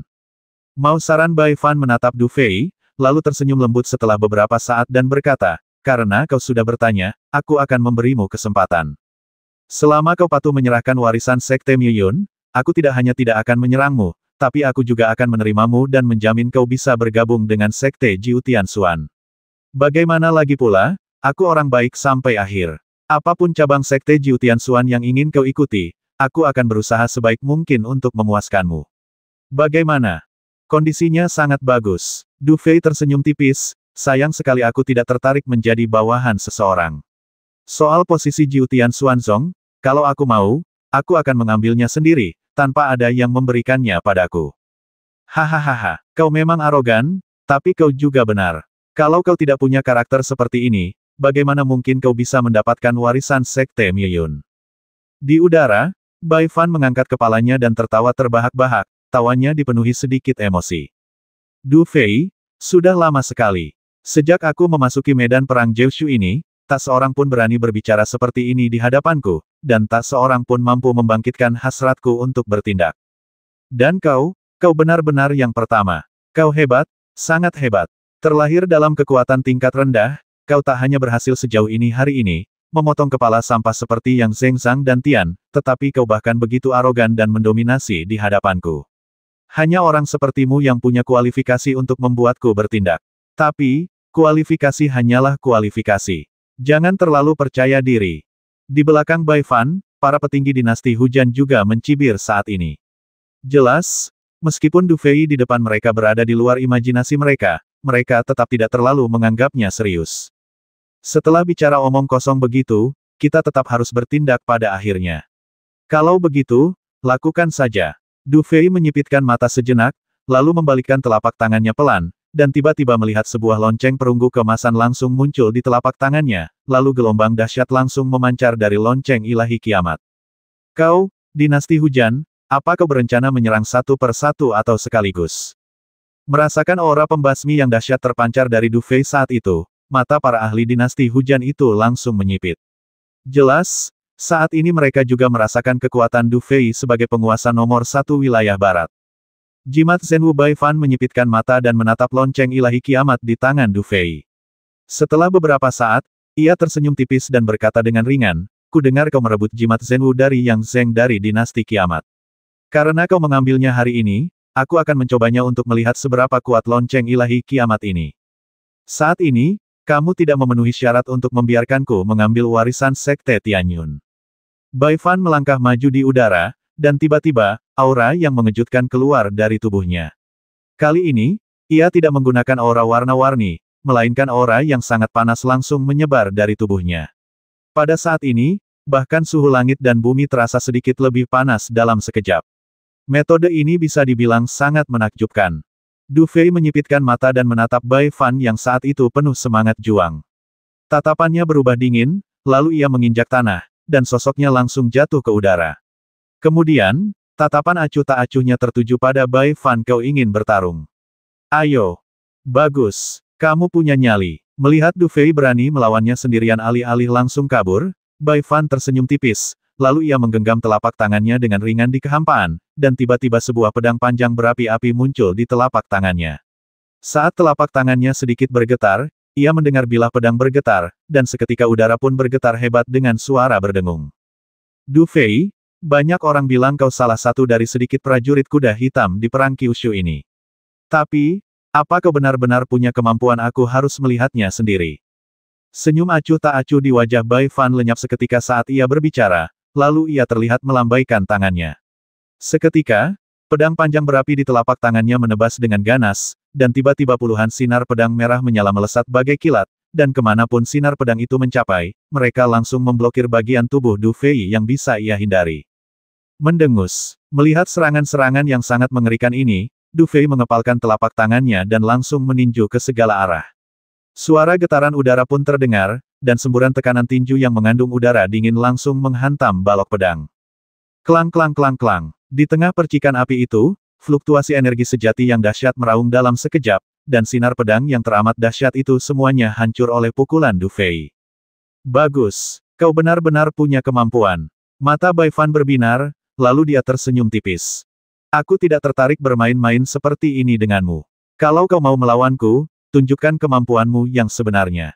Melihat pemandangan ini, Du Fei mendengus dingin, lalu bertepuk tangan bersamaan. Dalam sekejap, energi sejati yang dahsyat langsung menghantam lonceng ilahi kiamat di depannya. Dalam sekejap, gelombang suara dahsyat dengan sedikit teriakan Phoenix langsung menyapu ke segala arah, dan gelombang suara kemasan itu, bagaikan bilah tajam, merobek langit dan bumi. Namun, ketika gelombang suara tajam bagaikan bilah pisau ini melesat keluar, tidak terjadi kekacauan sama sekali. Malahan, sesaat kemudian, mereka membentuk jaring gelombang suara yang sangat besar, yang langsung menyelimuti tempat Baifan berada.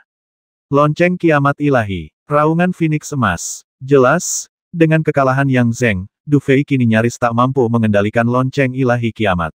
Meskipun ia belum mencapai titik di mana ia bisa mengirim dan menerima sinyal sesuka hati, dengan bantuan Xiao Bai, ia telah menjadi sangat mahir mengendalikan lonceng ilahi kiamat. Bahkan beberapa fungsi yang awalnya tersembunyi kini sebagian besar telah ditemukan oleh Du Fei. Gelombang suara keemasan langsung menyapu, menyebabkan retakan dangkal muncul di ruang sekitarnya. Melihat ini, mata Baifan akhirnya menunjukkan ekspresi serius. "Kau benar-benar punya kemampuan. Tapi kau benar, terus seperti ini tidak akan menguntungkan siapapun. Karena kau ingin melihat kemampuanku yang sebenarnya, bagaimana kalau aku biarkan kau mengerti dulu mengapa dinasti hujan kita dikenal sebagai salah satu dari 10 negara adidaya. Rasakan ini, pilar meteor dan hujan api." Lengan Baifan tiba-tiba terbuka, tubuhnya bergetar, dan dalam sekejap, ki merah tua yang sangat mengerikan meraung dari tubuhnya, lalu dengan liar mengembun menjadi celah gunung virtual di belakangnya. Saat celah gunung ini muncul, meteorit yang tak terhitung jumlahnya terlontar darinya. Pada saat ini, apa yang dipanggil Baifan bagaikan gunung berapi. "Lihat gerakanku, aku akan menghabisimu sepenuhnya." Ledakan. Setelah teriakan Baifan yang keras, sebuah kolom magma tiba-tiba melesat dari gunung berapi Qi, lalu, dengan bayangan raksasa, melesat ke arah Du Fei. Momentum yang luar biasa dahsyat itu hampir seketika menghancurkan semua jaring sonik yang dipanggil Du Fei. Kemudian, aura yang mengandung kekuatan penghancur melesat ke arah Du Fei di bawah tatapan mata yang tak terhitung jumlahnya. Dengan momentum seperti itu, bahkan jika seorang master bela diri puncak tingkat 6 terkena serangannya, dia mungkin akan musnah dalam sekejap. Di bawah, ekspresi Chuling berubah drastis karena gerakan Bai Fan. Dengan penglihatannya yang tajam, dia bisa melihat dengan jelas betapa dahsyatnya gerakan ini. Memanggil. Namun, menghadapi gemuruh magma dan api, teriakan Phoenix rendah langsung bergema di langit lagi. Kemudian, bayangan Phoenix emas ilusif tiba-tiba muncul di lonceng kiamat di tangan Du Fei, dan akhirnya membubung ke langit, dan tekanan kuat langsung terpancar. Aku ingin melihat bagaimana kau bisa mengalahkanku dalam satu gerakan. Cahaya yang sangat ganas juga muncul di mata Du Fei. Sulit membayangkan Bai Fan sudah menjadi begitu kuat bahkan sebelum ia mengambil apa yang disebut warisan Sekte Tianyun. Jika orang ini mengambil warisan Sekte Tianyun, betapa kuatnya dia. Tapi lalu kenapa? Aku akan mencobanya dan melihat siapa yang lebih kuat, kamu, Bai Fan, atau aku, Du Fei. Dengan mendengus dingin, energi sejati dalam tubuh Du Fei langsung bersirkulasi, dan seketika terlihat sinar energi yang kuat langsung mengalir ke lonceng ilahi kiamat di depannya. Saat ini, bahkan sedikit rasa panas terpancar di mata Du Fei. Ia benar-benar ingin mencoba dan melihat kekuatan luar biasa seperti apa yang akan ditunjukkan lonceng ilahi kiamat ini ketika ia mengaktifkannya dengan sekuat tenaga. Memanggil. Saat pancaran Ki Du Fei muncul, energi pil petir surgawi dan pil TS yang terkandung di dalamnya mengalir deras ke dalam lonceng ilahi kiamat tanpa ragu. Seketika, siluet Phoenix ilusi itu menjadi semakin jelas, dan hembusan angin dingin dan guntur samar-samar terlihat berkelap-kelip di atas sayapnya. Gelombang suara yang kuat dan nyata langsung menyebar sekali lagi. Kali ini, gelombang suara tersebut mengandung kekuatan guntur dan angin dingin. Bahkan saat mencapai para prajurit di sekitarnya, ekspresi mereka sedikit berubah. Jelas, mereka merasakan bahwa Du Fei akhirnya melepaskan kekuatan sejatinya. Banyak sekali pasang mata yang memandang dan melihat bayangan burung Phoenix emas yang bangkit dari lonceng ilahi kiamat menjadi semakin kokoh, dan tekanan dahsyat terus memancar dari tubuhnya, seolah-olah setiap kali ia meraung lagi, langit dan bumi akan runtuh. Bisakah dia benar-benar mengaktifkan roh Phoenix Evil di dalam jimat Zhenwu Bai Fan? Tak jauh dari sana, menyaksikan pemandangan itu dengan ekspresi dingin, secercah kesungguhan terpancar di matanya. Kekuatan yang ditunjukkan Du Fei sejauh ini mungkin hanyalah puncak gunung es, tetapi bahkan dia merasakan tingkat kecakapan tempur tertentu. Tidak heran dia bisa menjadi penguasa terhebat di wilayah barat. Namun, sekuat apapun jimat Zhenwu, itu hanyalah sesuatu yang dibuat di tempat kecil seperti dinasti kiamat. Seni bela diri tingkat suci dinasti hujanku tak bisa dipatahkan hanya dengan jimat Zhenwu. Nak, serahkan warisan Sekte Miyun kepadaku. Bai Fan mencibir dan mengayunkan tangan kanannya dengan ganas. Tiba-tiba, pilar magma dan api lain menyembur keluar dari gunung berapi di belakangnya. Tiba-tiba, kedua pilar magma dan api itu langsung terjerat, membentuk pilar magma dan api raksasa, yang mencengkeram ke arah Du Fei. Di tempat pilar api itu berada, bahkan bekas hangus pun tertinggal di udara. Bayangan Phoenixku mengandung kekuatan dua yuan dan langit dan bumi. Aku ingin melihat bagaimana kau bisa menahannya. Du Fei mencibir dalam hati, dan rasa dingin melonjak di matanya. Kemudian, sesaat kemudian, matanya tiba-tiba mengembun, dan jari-jarinya dengan lembut menunjuk ke depan. Lonceng kiamat, kota Phoenix emas, memanggil. Dalam sekejap, bayangan Phoenix emas raksasa itu langsung melesat di udara.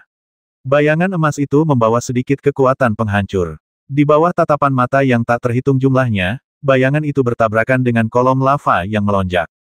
Ledakan. Di langit malam, dua serangan mengerikan bertabrakan dalam sekejap. Pada saat itu, fluktuasi energi yang tak terlukiskan menyapu langit, dan suara keras yang tak terlukiskan bergema di langit, menyebabkan gendang telinga banyak orang sakit.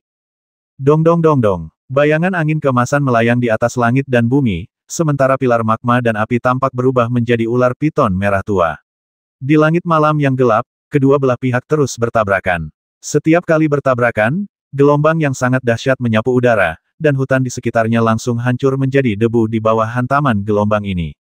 Di tengah kegelapan malam, banyak sosok kuat menatap ke atas, menyaksikan bentrokan yang sangat mengejutkan ini, masing-masing dengan ekspresi muram dan serius. Dari serangan keduanya, mereka bisa merasakan bahwa bahkan dampak dari serangan itu saja sudah cukup untuk membuat seorang master sekte bela diri tingkat puncak dari tingkat ke-6 menjadi kacau balau. Jika berhadapan langsung dengan serangan seperti itu, hanya segelintir orang yang hadir yang akan mampu menahannya. Reputasi Du Fei memang pantas. Dia bahkan mampu melawan Bai Fan sejauh ini. Namun, jelas bahwa keduanya belum menunjukkan kemampuan mereka yang sebenarnya. Ledakan. Di udara, dua serangan dahsyat itu kembali berbenturan dengan dahsyat, menyebabkan gelombang melingkar terus menyebar di udara. Di bawah momentum tersebut, langit dan bumi seakan terdistorsi. Momentum pertukaran antara kedua belah pihak ini sungguh mencengangkan. Orang ini, Bai Fan, sosoknya melayang di udara, menatap pemandangan di depannya, dan tak kuasa menahan diri untuk sedikit mengernyit. Ia sama sekali tak menunjukkan belas kasihan saat menyerang Du Fei. Hujan meteor ini juga merupakan seni bela diri tingkat Sein tingkat 3 yang sangat kuat dari dinasti hujan mereka. Namun, ia tak pernah menyangka bahwa jurus mematikan sekuat itu pun tak akan mampu mengalahkan Du Fei. Meskipun aku, Bai Fan, gagal mencapai alam sekte bela diri tingkat rendah tingkat 5, aku masih belum sebanding dengan kalian, para ahli alam sekte bela diri tingkat 6 biasa. Aku ingin melihat seberapa lama kalian bisa bertahan untukku. Tatapannya dingin, dan tanda di telapak tangan Bai Fan berubah dengan cepat. Dalam sekejap, gelombang energi sejati yang semakin kuat dengan cepat menyapu keluar dari tubuhnya, lalu semuanya mengalir ke gunung berapi di belakangnya. Dor, dor, dor. 3 pilar api magma lainnya melesat ke langit dalam sekejap, menyatu dengan semburan magma yang bagaikan ular piton di depan. Momentumnya sungguh luar biasa dahsyat. Mendengus. Melihat seni bela diri Bai Fan yang semakin kuat, ekspresi Du Fei menjadi semakin serius. Ia mendengus dingin dan menepuk lonceng kiamat lagi. Dalam sekejap, lonceng kiamat emas itu mengembang tertiup angin, dan bayangan Phoenix Evil di lonceng itu semakin nyata. Roh Evil Phoenix. Wajah Du Fei serius, dan tanda di tangannya berubah dengan cepat. Kemudian, dengan teriakan pelan, bayangan emas Phoenix Evil tiba-tiba meraung tajam ke langit. Kemudian, cahaya keemasan yang memancar dari tubuhnya tiba-tiba menyusut dengan cepat, dan kemudian semuanya mengalir ke dalam lonceng kiamat yang besar. Dengan perubahan ini, hantu Phoenix Evil yang awalnya sangat besar telah lenyap sepenuhnya. Sebaliknya, pada tubuh emas lonceng ilahi kiamat, terdapat aliran cahaya yang berkelap-kelip, samar-samar membentuk bayangan Phoenix Evil yang sangat indah. Dentang, lonceng kiamat emas bergetar sedikit, lalu, tekanan yang sangat mengerikan meraung dalam sekejap. Seketika, lonceng perunggu yang melayang di langit ini tiba-tiba berubah menjadi seperti sepotong langit dan bumi, dan dengan dahsyat menutupi tempat ular piton magma berada di bawahnya. Ledakan, suara keras yang mencengangkan langsung terdengar, dan kekuatan mengerikan yang terkandung dalam lonceng ilahi kiamat benar-benar mendorong ular piton magma itu mundur ratusan meter. Pada saat ini, kolom magma meledak di tubuh ular piton magma tersebut, seolah-olah tidak dapat menahan serangan Du Fei. Serangan kuat Du Fei benar-benar mematahkan gerakan Bai Fan secara langsung. Ledakan. Setelah sedikit gemetar sesaat, ular piton lava itu akhirnya menghilang dengan cepat di udara di hadapan banyak orang yang ketakutan. Bahkan gunung berapi yang menggantung di langit pun meledak dalam sekejap, dan gelombang udara yang dahsyat menyapu dan membuat lubang besar di tanah di bawahnya. Seni bela diri itu terhenti, dan sesosok-sosok hijau bergetar sedikit, lalu terpental mundur dengan agak malu, jari-jari kakinya terus mengetuk-ngetuk udara. Setiap kali mengetuk, kekuatan dahsyat tercurah dari tubuhnya. Jelas, pemilik sosok ini mengandalkan metode ini untuk mengeluarkan kekuatan dahsyat yang terkandung di dalam tubuhnya. Di bawah tatapan banyak orang, sosok hijau ini terlempar mundur di udara sejauh hampir 100 meter sebelum ia berhasil menstabilkan diri dalam kepanikan. Saat ia mengangkat kepalanya, senyum tenang di wajahnya telah lenyap sepenuhnya. Menguasai. Para petinggi dinasti hujan melihat pemandangan ini, wajah mereka langsung muram. Mereka jelas tidak menyangka Bai Fan, yang bagaikan dewa di mata mereka, terpaksa mundur saat bertarung dengan Du Fei. Hehehe, kau memang pantas menjadi pewaris Sekte Miyun. Kupikir aku bisa mengalahkanmu hanya dengan sedikit trik. Ternyata aku terlalu naif. Bai Fan menjilat bibirnya, raut wajahnya tampak serius, lalu ia berbicara dengan lembut. Karena kau tahu kau ceroboh, sekalian saja kau tunjukkan kemampuanmu yang sebenarnya. Du Fei tidak berpuas diri karena telah mengalahkan Bai Fan, tetapi tetap berbicara dengan wajah serius. Ia tentu tahu bahwa kekuatan terkuat lawan bukanlah kekuatan dinasti hujan, melainkan warisan Sekte Tianyun. Aku bisa melakukannya tanpa kau suruh. Bai Fan mengangguk dengan serius, lalu ia melihat kakinya melangkah maju dengan ringan. Dalam sekejap, semburan cahaya warna-warni menyembur keluar dari tubuhnya. Cahaya ini sangat menyilaukan dan menusuk. Saat cahaya itu menyelimuti Bai Fan, seolah-olah menyerap semua kekayaan besar di dunia hanya untuknya. Kekuatan takdir. Inilah fondasi warisan Sekte Tianyun. Mereka yang memiliki kekuatan takdir berada di pihak surga, dan semuanya berjalan lancar. Seolah-olah berdiri di sini, ia mewakili dunia ini. Cahaya 7 warna terus mengembun di tangan Bai Fan, dan akhirnya berubah menjadi tombak 7 warna raksasa. Pada tombak tersebut, terdapat rune misterius dan aneh, yang tampak sangat menarik perhatian, seolah-olah keberadaan rune ini bertujuan untuk menyerap semua keberuntungan di dunia. Saat tombak warna-warni itu muncul, fenomena aneh pun bermunculan di dunia ini. Bai Fan merasa seolah-olah sedang berkomunikasi dengan dunia, menyebabkan auranya melonjak hingga ekstrim dalam sekejap. Du Fei, aku punya saran untukmu. Keluarkan warisan Sekte Miyunmu sesegera mungkin. Kalau tidak, kau mungkin tak punya kesempatan. Dan kali ini, aku pasti tak akan menunjukkan belas kasihan. Bai Fan menggeram, dan untuk pertama kalinya, niat membasmi terpancar di matanya. Kemudian, ia menginjak tanah, dan tubuhnya berubah menjadi cahaya 7 warna dan langsung melesat di depan Du Fei. Kemudian, tombak 7 warna di tangannya menggulung semburan cahaya 7 warna, dan menyapu ke arah Du Fei seperti pelangi. Ini warisan Sekte Tianyun. Ini kekuatan Tianyun. Cahaya 7 warna yang mengerikan bersinar di mata Du Fei, namun sama sekali tidak membuatnya takut. Kekuatan takdir, yang bagi orang lain dianggap ajaib, bagi Du Fei tampak seperti Zenki biasa. Du Fei bahkan tidak berusaha menghindar. Sebaliknya, dengan tatapan dingin di matanya, ia menepuk tangan kanannya, dan lonceng ilahi kiamat di hadapannya meraung sekali lagi sebelum menghantam ke depan dengan ganas. Bayangan lonceng raksasa itu meraung seketika, memancarkan aura pembasmi yang sangat mengerikan. Hampir di saat berikutnya, bayangan itu bertabrakan dengan keras dengan tombak berwarna-warni yang ganas itu. Dentang, suara dentuman logam yang tajam langsung diiringi percikan api. Udara yang tak kasat mata bergetar menjadi riak-riak pada saat itu, lalu menyebar ke segala arah dengan kecepatan yang luar biasa. Ding ding ding. Di tengah hembusan angin yang mengerikan, ekspresi Du Fei tidak berubah sama sekali. Ia justru bertepuk tangan terus-menerus, dan aliran energi sejati terus-menerus menghantam tubuh lonceng ilahi kiamat. Saat ia bergerak, gelombang udara seperti bilah pedang terpotong bersamaan. Serangan ini begitu mengerikan hingga Bai Fan pun tampak terkejut. Namun, menghadapi serangan ini, ia bahkan tidak berusaha menghindar. Ia malah mencibir dan segera berhenti di udara. Tertawa, serangan dahsyat itu nyaris mengenai tubuh Bai Fan, tetapi tidak melukainya sama sekali. Seolah-olah tempat ia berdiri dengan santai itulah satu-satunya kelemahan gerakan Du Fei. Kekuatan takdir berpihak pada Dao Surgawi. Meskipun seranganmu kuat, ia tak mampu menyerang Dao Surgawi.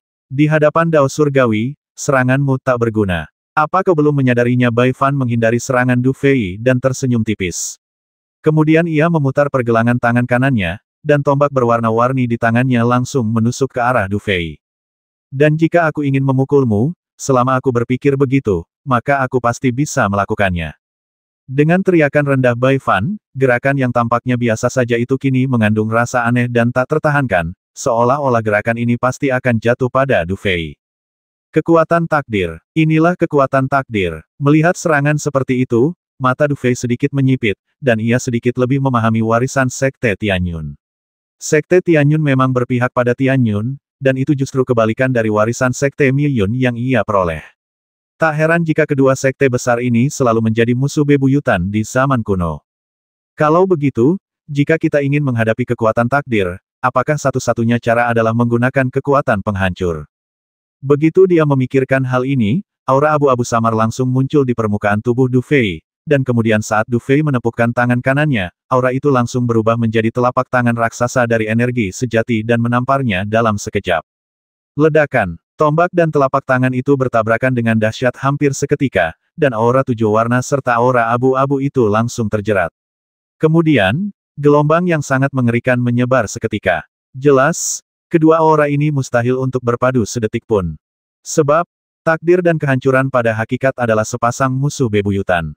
Kekuatan kehancuran. Merasa tembakannya meleset, ekspresi Bai Fan langsung berubah serius. Pada saat ini, ia akhirnya mengerti mengapa warisan Sekte Miyun adalah kelemahan terbesar dalam warisan Sekte Tianyun. Warisan Sekte Tianyun adalah kekuatan takdir. Dan mereka yang memiliki Tianyun secara alami akan memiliki segalanya berjalan lancar.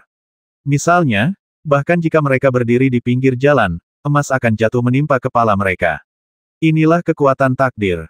Namun, Sekte Keberuntungan Penghancur justru melakukan yang sebaliknya. Sekte Keberuntungan Penghancur, yang intinya adalah kata hancurkan, juga berarti pemberontakan. Di hadapan Sekte Keberuntungan Penghancur, kekuatan keberuntungan surgawi tidak berpengaruh, bahkan terasa agak dirugikan. Seolah-olah kelemahan terbesar kekuatan keberuntungan surgawi adalah kekuatan keberuntungan penghancur. Dengan kata lain, jika Bai Fan ingin menyempurnakan warisan Sekte Tianyun, ia harus membasmi Du Fei, pewaris Sekte Miyun. Hanya dengan begitu, semua kekurangan dalam kultivasinya akan terhapus sepenuhnya. Jika tidak, Du Fei akan menjadi duri dalam dagingnya sejak saat itu. Jika ia tidak membasmi Du Fei, kultivasinya bahkan akan terhenti. Ini adalah kekuatan penghancur. Saat ekspresinya berubah, Bai Fan hampir seketika memahami situasi saat ini, dan kemudian jejak kesungguhan muncul di wajahnya. Anak ini benar-benar mendapatkan warisan Sekte Penghancuran. Takdir surga dan takdir penghancuran, jika aku bisa mendapatkan kedua warisan ini, maka mulai sekarang, tidak peduli seberapa besar dunia ini, aku bisa pergi kemanapun. Jadi, apapun yang terjadi, anak ini harus mati. Dengan kilatan di matanya, Bai Fan melesat dengan tombak 7 warna di tangannya, tetapi ia memilih untuk mundur sementara. Ia ingin menghadapi Du Fei, yang telah merampas warisan Sekte Miyun. Jelas, trik kecil ini tidak akan berguna. Di seluruh lapangan, mata tertuju pada Bai Fan yang tiba-tiba mundur, dan tiba-tiba terjadi keributan. Aku tidak percaya Bai Fan terpaksa mundur bahkan setelah menggunakan warisan Sekte Tianyun.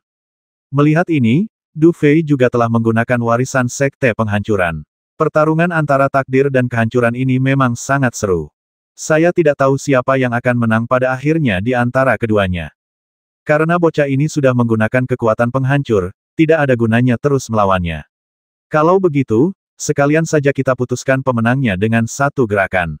Ekspresi Bai Fan sama sekali tidak berubah karena berbagai diskusi. Dia hanya menatap Du Fei dengan sangat tenang dan langsung membuat keputusan dalam benaknya. Panggilan. Detik berikutnya, saat ia melangkah perlahan, pelangi cahaya yang cemerlang tiba-tiba muncul, memancar dari tubuh Bai Fan. Cahaya pelangi itu menyebar seolah-olah pelangi menutupi langit. Seolah-olah ada dewa yang akan turun ke dunia. Pemandangan seperti itu sungguh mengerikan. Melihat pemandangan ini, banyak orang mengerti bahwa pada saat ini, Bai Fan telah menggunakan metode yang benar-benar kuat. Nasib, keberuntungan, samar-samar, sebuah suara samar perlahan terdengar dari antara langit dan bumi, dan kemudian, di tengah tatapan terkejut, semua orang melihat sesosok tua berjubah 7 warna perlahan muncul di langit di tengah cahaya warna-warni. Wajah sosok itu sangat aneh, dan tidak ada ciri-ciri khusus yang terlihat pada tubuhnya. Seolah-olah seluruh orang itu terbuat dari cahaya 7 warna. Sekilas pandang saja sudah meninggalkan kesan mendalam pada orang-orang. Dan ketika sosok berwarna-warni ini muncul, semua orang di tempat kejadian samar-samar menyadari bahwa aura samar di tubuh mereka seolah terserap dalam sekejap. Namun, tak seorang pun dapat memahami aura apa yang terserap ini untuk sementara waktu. Apa-apaan ini? Banyak orang menatap pemandangan ini dengan bingung, dengan keraguan berkelebat di mata mereka. Ada apa ini? Benda ini disebut utusan takdir. Untungnya, Bai Fan tidak mau merahasiakannya. Ia malah mengulurkan jarinya dan dengan lembut menunjuk ke langit. Utusan takdir. Saat Bai Fan berbicara, semua mata di ruangan itu langsung tertuju pada sosok berwarna-warni itu. Seolah-olah semua orang melihat bahwa sosok inilah yang mengendalikan semua keberuntungan di dunia. Apakah seseorang beruntung atau tidak? Apakah seseorang beruntung atau tidak? Semua bergantung pada pikiran sosok ini. Selama ia mau, ia bisa mengubah orang kuat yang tak tertandingi menjadi orang cacat. Selama ia mau, ia juga bisa menciptakan keajaiban yang tak terhitung jumlahnya dan mengubah orang cacat menjadi orang terkuat di dunia. Inilah kekuatan takdir. Dan kekuatan takdir ini seperti mengendalikan segalanya di dunia ini. Desir. Di tengah tatapan takjub itu, sosok Bai Fan melesat, mendarat di bahu sosok besar utusan surgawi. Ia kemudian menatap Du Fei dengan ekspresi aneh. Saat itu, utusan surgawi yang dipanggilnya tampak bukan sekadar ilusi, melainkan entitas nyata. Seolah-olah sosok sekuat Du Fei pun akan langsung hancur hanya karena memikirkan utusan surgawi. Du Fei, hari ini, izinkan aku mengakhiri pertempuran takdir dan kehancuran ini, yang telah berlangsung sejak zaman kuno, dengan sukses. Setelah menatap Du Fei sejenak, Bai Fan tersenyum tipis, lalu tanda di tangannya berubah bagai kilat. Saat ia bergerak, seolah-olah dua mata muncul di wajah sang pembawa takdir, dan dua sinar cahaya 7 warna melesat keluar seketika, lalu mengunci Du Fei. Desir, kunci ini tidak memiliki efek ofensif, tetapi meskipun demikian, ekspresi Du Fei sedikit berubah. Ia dapat dengan mudah merasakan bahwa energi langit dan bumi asli yang ada di antara langit dan bumi tampaknya menolaknya dan dengan cepat menghilang. Utusan takdir ini, hanya dengan sekali pandang, mampu membuat energi vital langit dan bumi melawan yang lain, dan bahkan mampu mengendalikan perubahannya. Dengan begitu, siapapun yang melawannya harus bergantung sepenuhnya pada energi sejati di dalam tubuh mereka. Hal ini secara signifikan melemahkan efektivitas tempur dan kemampuan pemulihan mereka. Jika Anda hanya melihat pada titik ini, memang ada sesuatu yang istimewa tentang kekuatan takdir. Sayangnya, dari sudut pandang manapun, hal itu tampak agak tidak lazim. Setelah mengamati pemandangan itu sejenak dengan mata menyipit, Du Fei bergumam, warisan Sekte Tianyun benar-benar salah satu dari dua warisan besar selain Sekte Miyun. Taktik semacam itu sungguh keterlaluan dan aneh. Orang biasa, dalam situasi seperti ini, kemungkinan besar akan dirugikan. Kurasa kau sudah cukup melihat, kan, dan waktu terakhir yang kuberikan padamu sudah cukup lama, kan. Bai Fan menatap Du Fei di bawah, senyum tipis tersungging di wajahnya. Karena waktunya sudah cukup lama, selanjutnya, mari kita akhiri semuanya, bagaimana? Desir, saat sosok Bai Fan jatuh, dia melihat utusan takdir tiba-tiba mengambil langkah maju di udara, dan kemudian dia melihat bahwa vitalitas langit dan bumi hampir seketika menyapu ke arah dia berada. Bahkan ki sejati yang dipancarkan dari permukaan tubuh beberapa orang kuat tidak luput.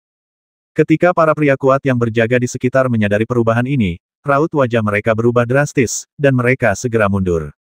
Jelas, mereka paham bahwa jika mereka terlibat dalam pertempuran tingkat ini, kemungkinan besar akhir yang menanti mereka bukanlah akhir yang baik. Di dasar lapangan, wajah para prajurit perkasa dinasti hujan menjadi sangat serius saat ini. Jelas, mereka juga mengerti bahwa langkah selanjutnya mungkin akan menentukan pemenang kedua belah pihak. Bai Fan, Culing mengangkat kepalanya dan menatap langit, tatapan aneh terpancar di matanya. Meskipun ia sangat percaya pada Du Fei, saat ini, ia merasa sedikit tak berdaya. Kekuatan Bai Fan ini tampaknya berada di luar jangkauan pemahaman orang biasa. Huf, huf, huf. Vitalitas langit dan bumi yang dahsyat dan kaya hampir seketika dilahap oleh utusan takdir. Kemudian, tatapannya yang dalam tertuju pada Du Fei. Akhirnya, saat Bai Fan bergerak, lengan kanannya perlahan terangkat. Cahaya 7 warna itu tiba-tiba mulai menggeliat liar, lalu, sebuah jari 7 warna raksasa terbentuk tepat di udara. Cahaya 7 warna itu menyebar di jari itu, yang sungguh menakutkan. Utusan keberuntungan surga, jari keberuntungan surga. Teriakan pelan keluar dari mulut Bai Fan, dan kemudian dia melihatnya mengangkat lengan kanannya, perlahan namun sangat tegas menunjuk ke arah tempat Du Fei berada. Tertawa, dengan gerakannya, utusan takdir langsung lenyap, seolah hanya tersisa satu jari berwarna-warni di antara langit dan bumi. Jari ini, yang dipenuhi kekuatan takdir yang luar biasa dahsyat, menekan dengan dahsyat. Saat itu, batu besar tempat Du Fei berdiri langsung berubah menjadi debu, tanah runtuh, dan retakan menyebar ke segala arah seperti jaring laba-laba. Du Fei menatap jari warna-warni yang kini seolah memenuhi seluruh alam semesta dengan saksama. Dari dalamnya, ia bisa merasakan gelombang yang sangat kuat dan aneh. Seolah-olah pertahanan apapun, sekuat apapun, akan langsung runtuh di hadapan gelombang ini. Seolah-olah, saat jari ini menyentuhnya, ia akan musnah sepenuhnya. Seolah-olah kematiannya sendiri telah ditentukan oleh takdir. Suas-huas-hua. Setelah menatap pemandangan ini sejenak, Du Fei tiba-tiba terkekeh, dan kemudian bekas luka di tangannya mulai berubah secara bersamaan. Hampir bersamaan, aura abu-abu pekat mengembun di ujung jari Du Fei. Meskipun tampak kecil dan lemah dibandingkan dengan cahaya warna-warni yang memenuhi langit, cahaya abu-abu ini, pada saat ini, muncul dengan sedikit perlawanan. Langkah yang hebat. Tapi, jika surga ingin menghancurkanku, aku akan menghancurkan surga. Jika keberuntungan ingin menghancurkanku, aku akan menghancurkan keberuntungan. Dan jika surga ingin menghancurkanku, aku, Du Fei, akan menghancurkan surga ini. Bai Fan, hadapilah gerakanku. Jari kehancuran, 650.